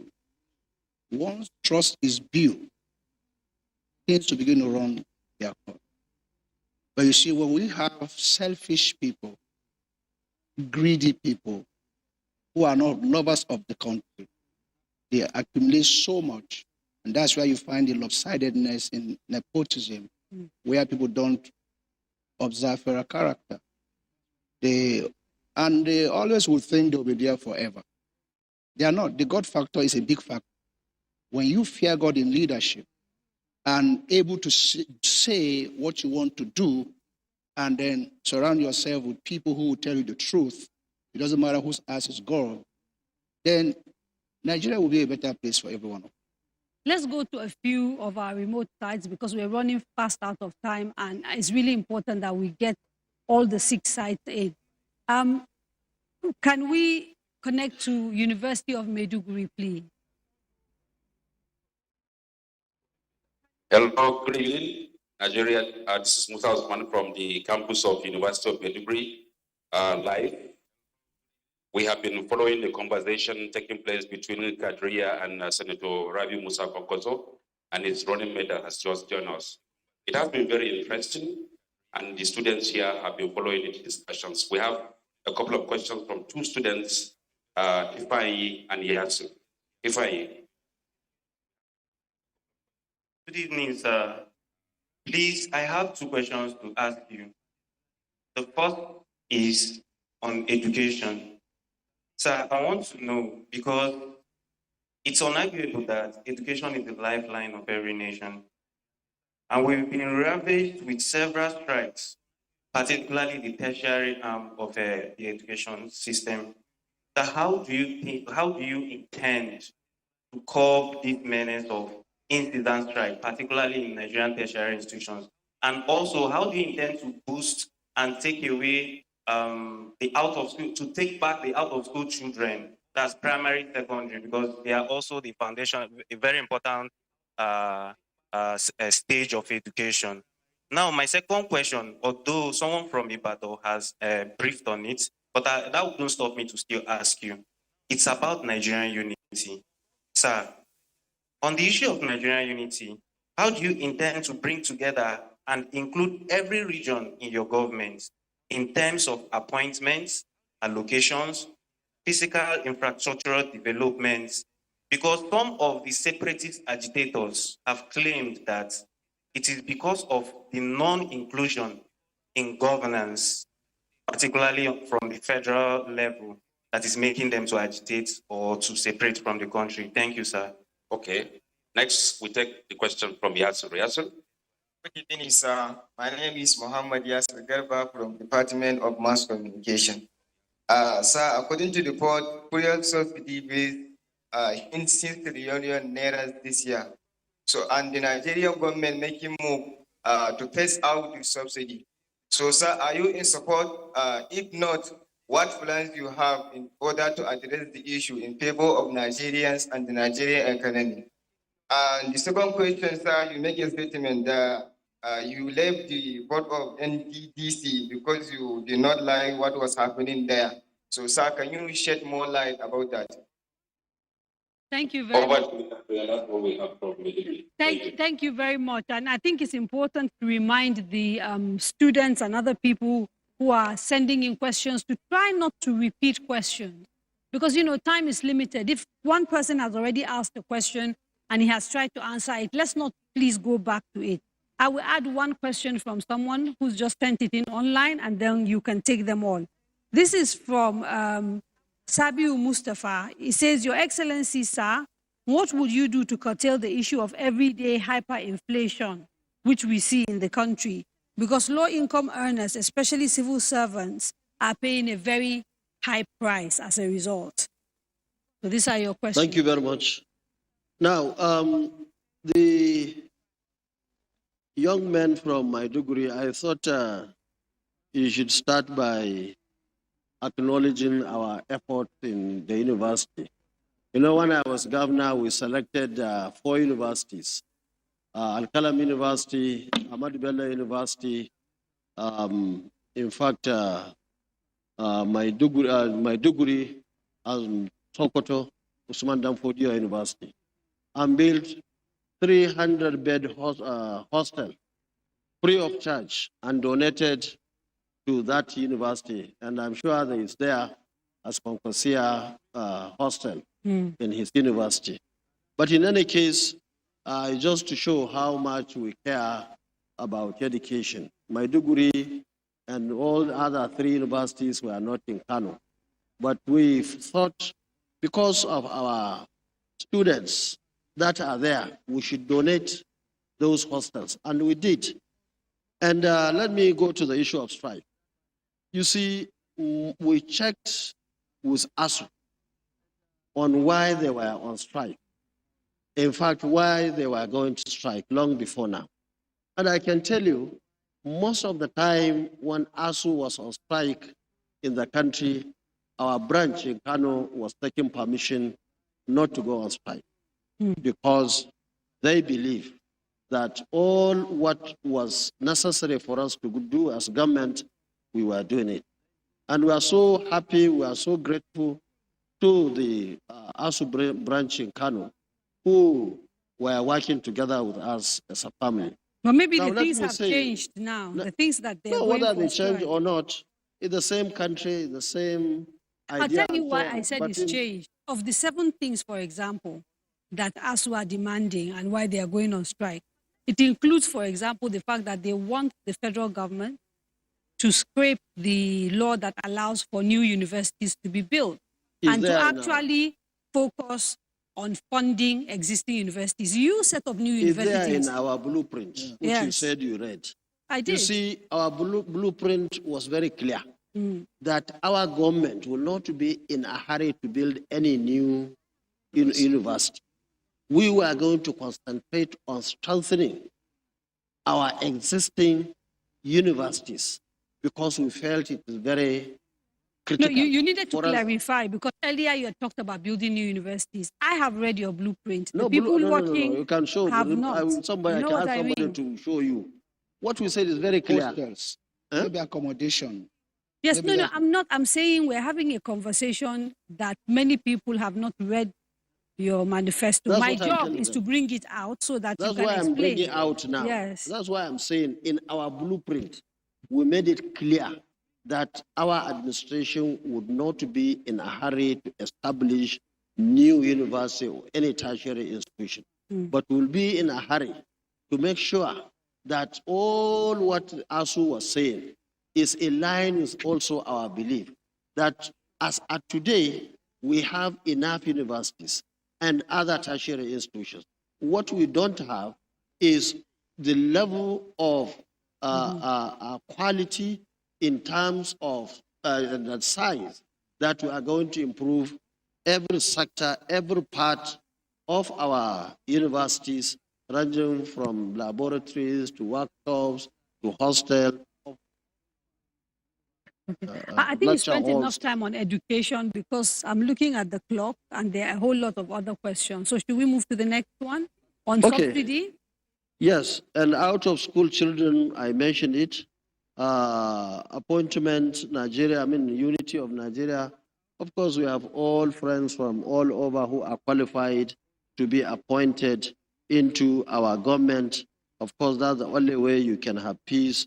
And even to you yourself to have peace in mind, you need to go for every part of the country in terms of appointments. Now, oil subsidy is a big problem. It's a big issue. And we have seen it. All of us are aware of the level of corruption that is happening in that sector. And that's the first place of call. Stop the corruption. Make sure that every liter. But they that- say corruption fights back. So how will you stop No, the no, corruption? no. We fought corruption over the years. If you see corruption fighting back, probably your hands are also not clean. So we have been fighting corruption over the years, and that was why we had all the money we required for projects and programs in all the opportunities that we had. The issue of NDDC, what happened, is exactly this issue of people taking money left, right, and center. But what I you did was highly you didn't stay and fight and clean it up. No, you no, left. no. What I did was just write a letter and politely tell President in the letter that so many things were happening. And I went and told him. And of course, at that time, probably he didn't understand. But at the end of the day, he accepted. He said, give me your replacement. I told him that, sir, this place has these issues. You want me to? He said, yes, give me a replacement.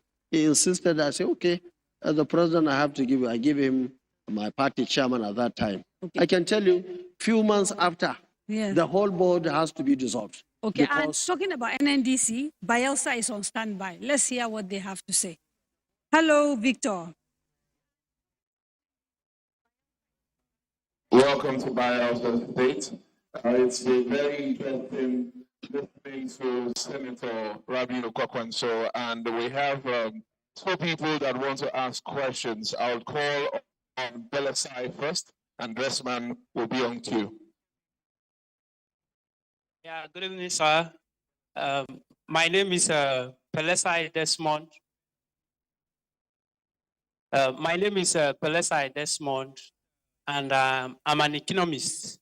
I would like to ask you a very important question. Considering the fact that the Nigerian economy depends on this crude oil, and up to date, our refineries are not actually working. And I find it somehow bad. Actually, I want to know your opinion on this the modular refinery, which is the bunkering oil. I want to know if you are in support of it or not, because way back, this our recent flood, I will tell you that Bayelsa actually we patronize this crude oil products instead of we patronize this crude oil products and help us. And I will tell you that this product is actually up to 80 to 90% good compared to the normal fuel that we use from the police station. Thank you very much. Okay, the next person is Dressman. I would like him to ask his question quickly. Yeah, Dressman Dnipro is my name from the Department of Philosophy, Niger Delta University. Your Excellency, my question is on overflooding.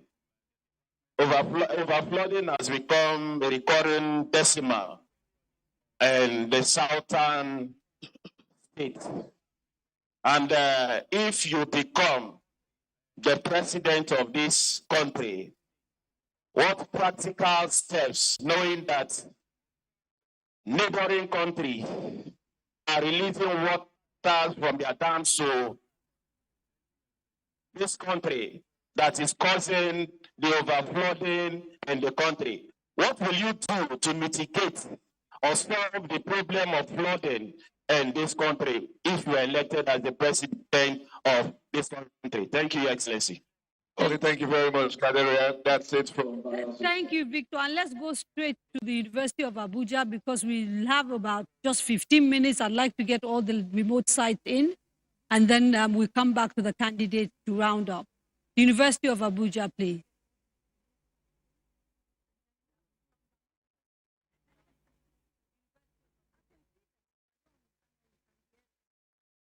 If University of Abuja is not ready, I'll come back to the candidate. Abuja is not. Let's shout. I can see them, so I don't understand why we can't hear them.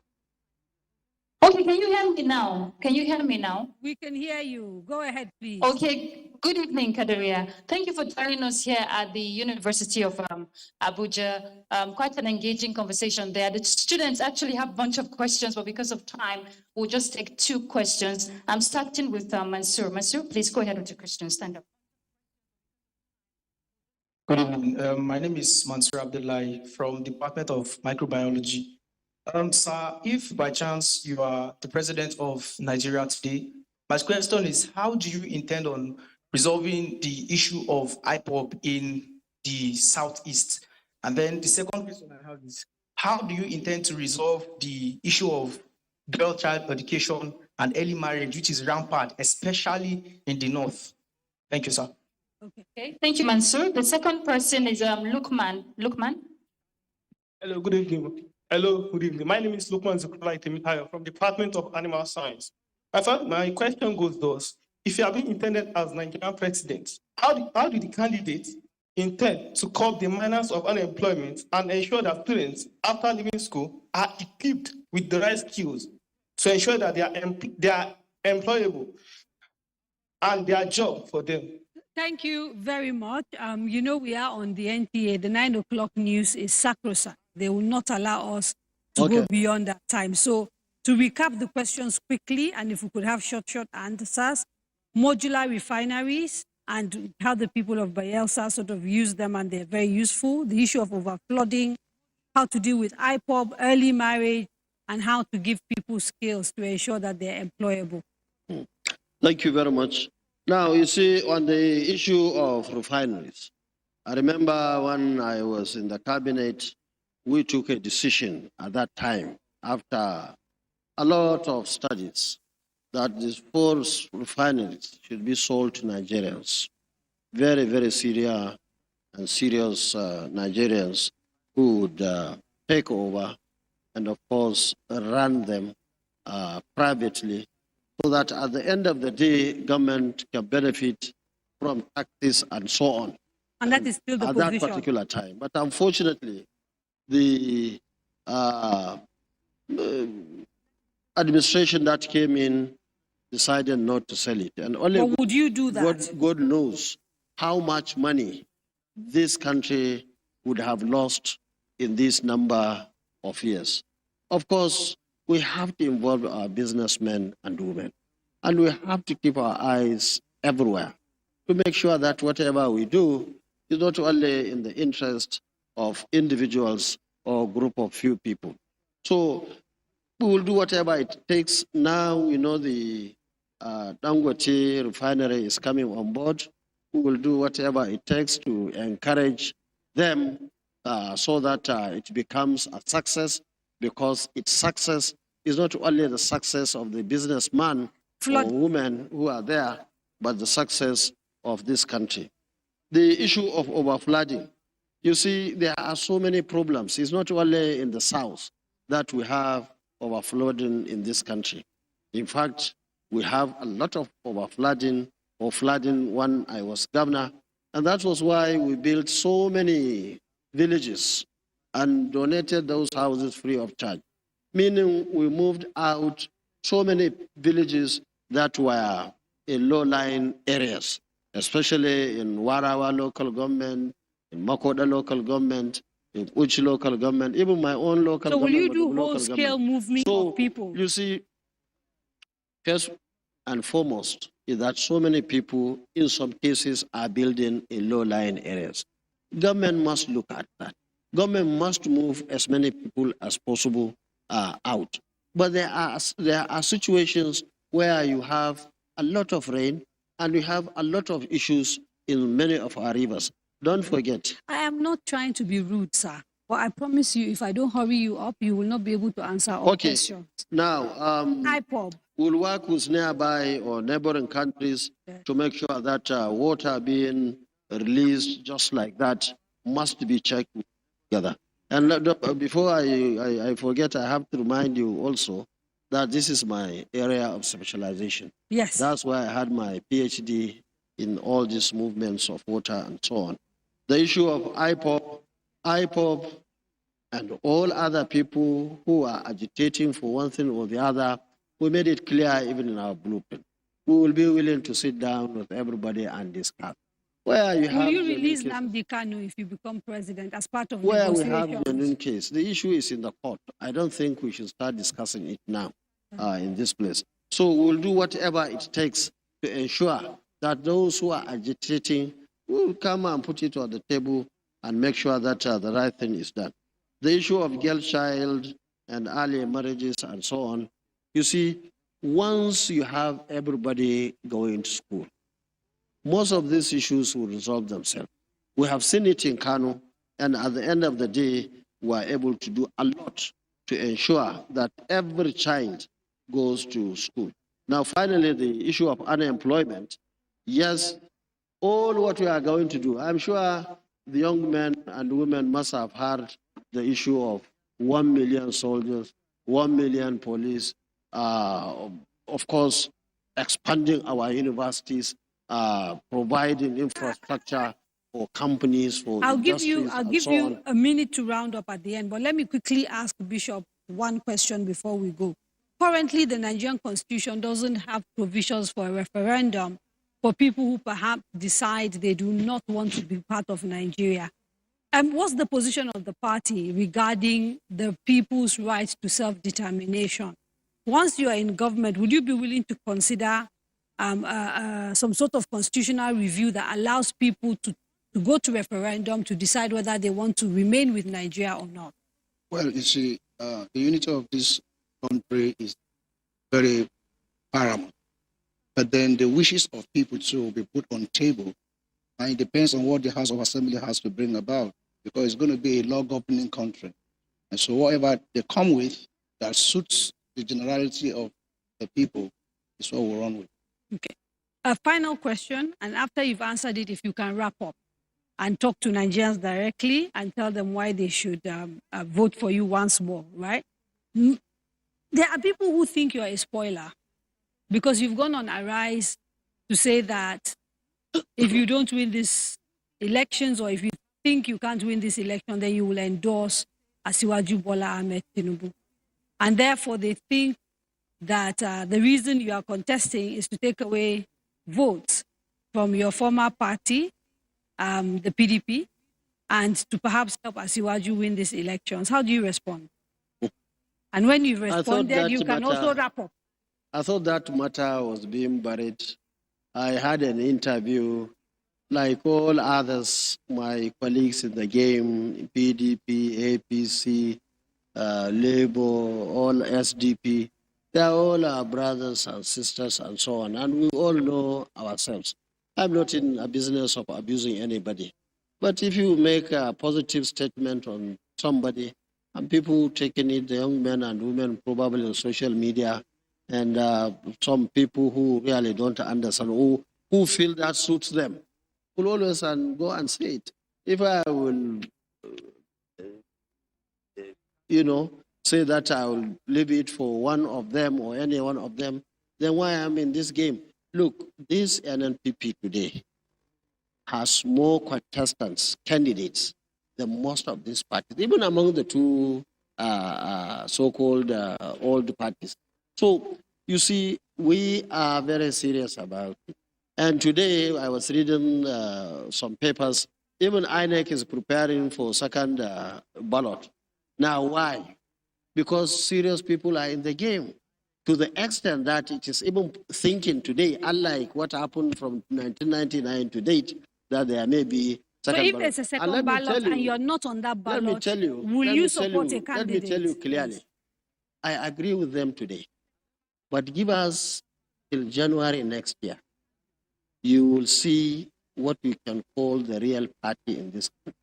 We started from the bottom, from zero, and we are building. Now they are putting us among the four. Sometimes they put one picture or the other before our own. Let me tell you, just for the records, take note of it. Wait and see what happens between now and January. You see, all the so-called three parties, they are losing grip. Yeah, it's just, and there is nothing, absolutely nothing any of them will do to change this trend coming down. It's only the NNPP whose graph is going up.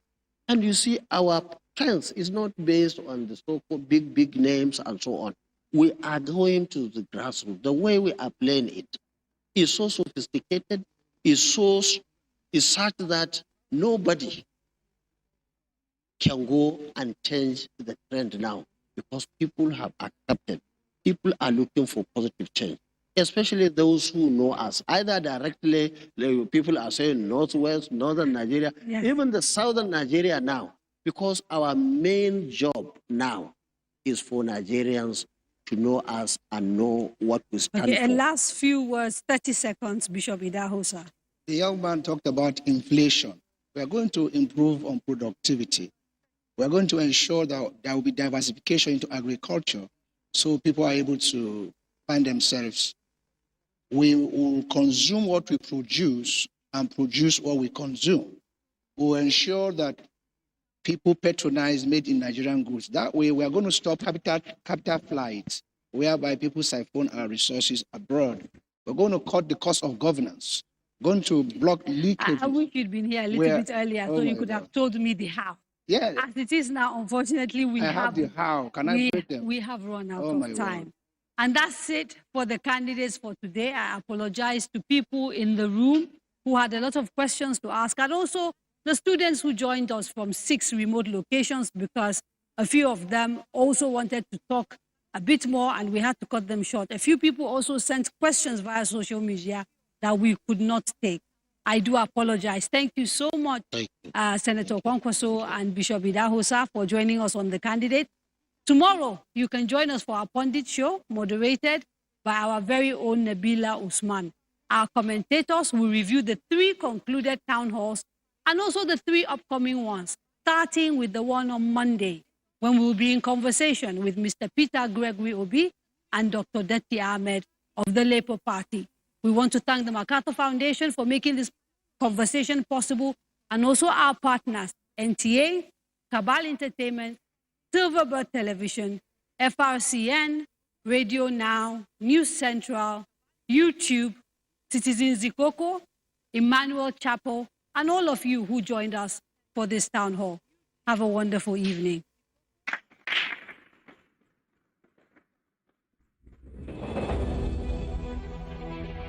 Daria Media, in association with Cabal Entertainment, presents The Candidate, a presidential town hall meeting series where the presidential candidates of the 6 leading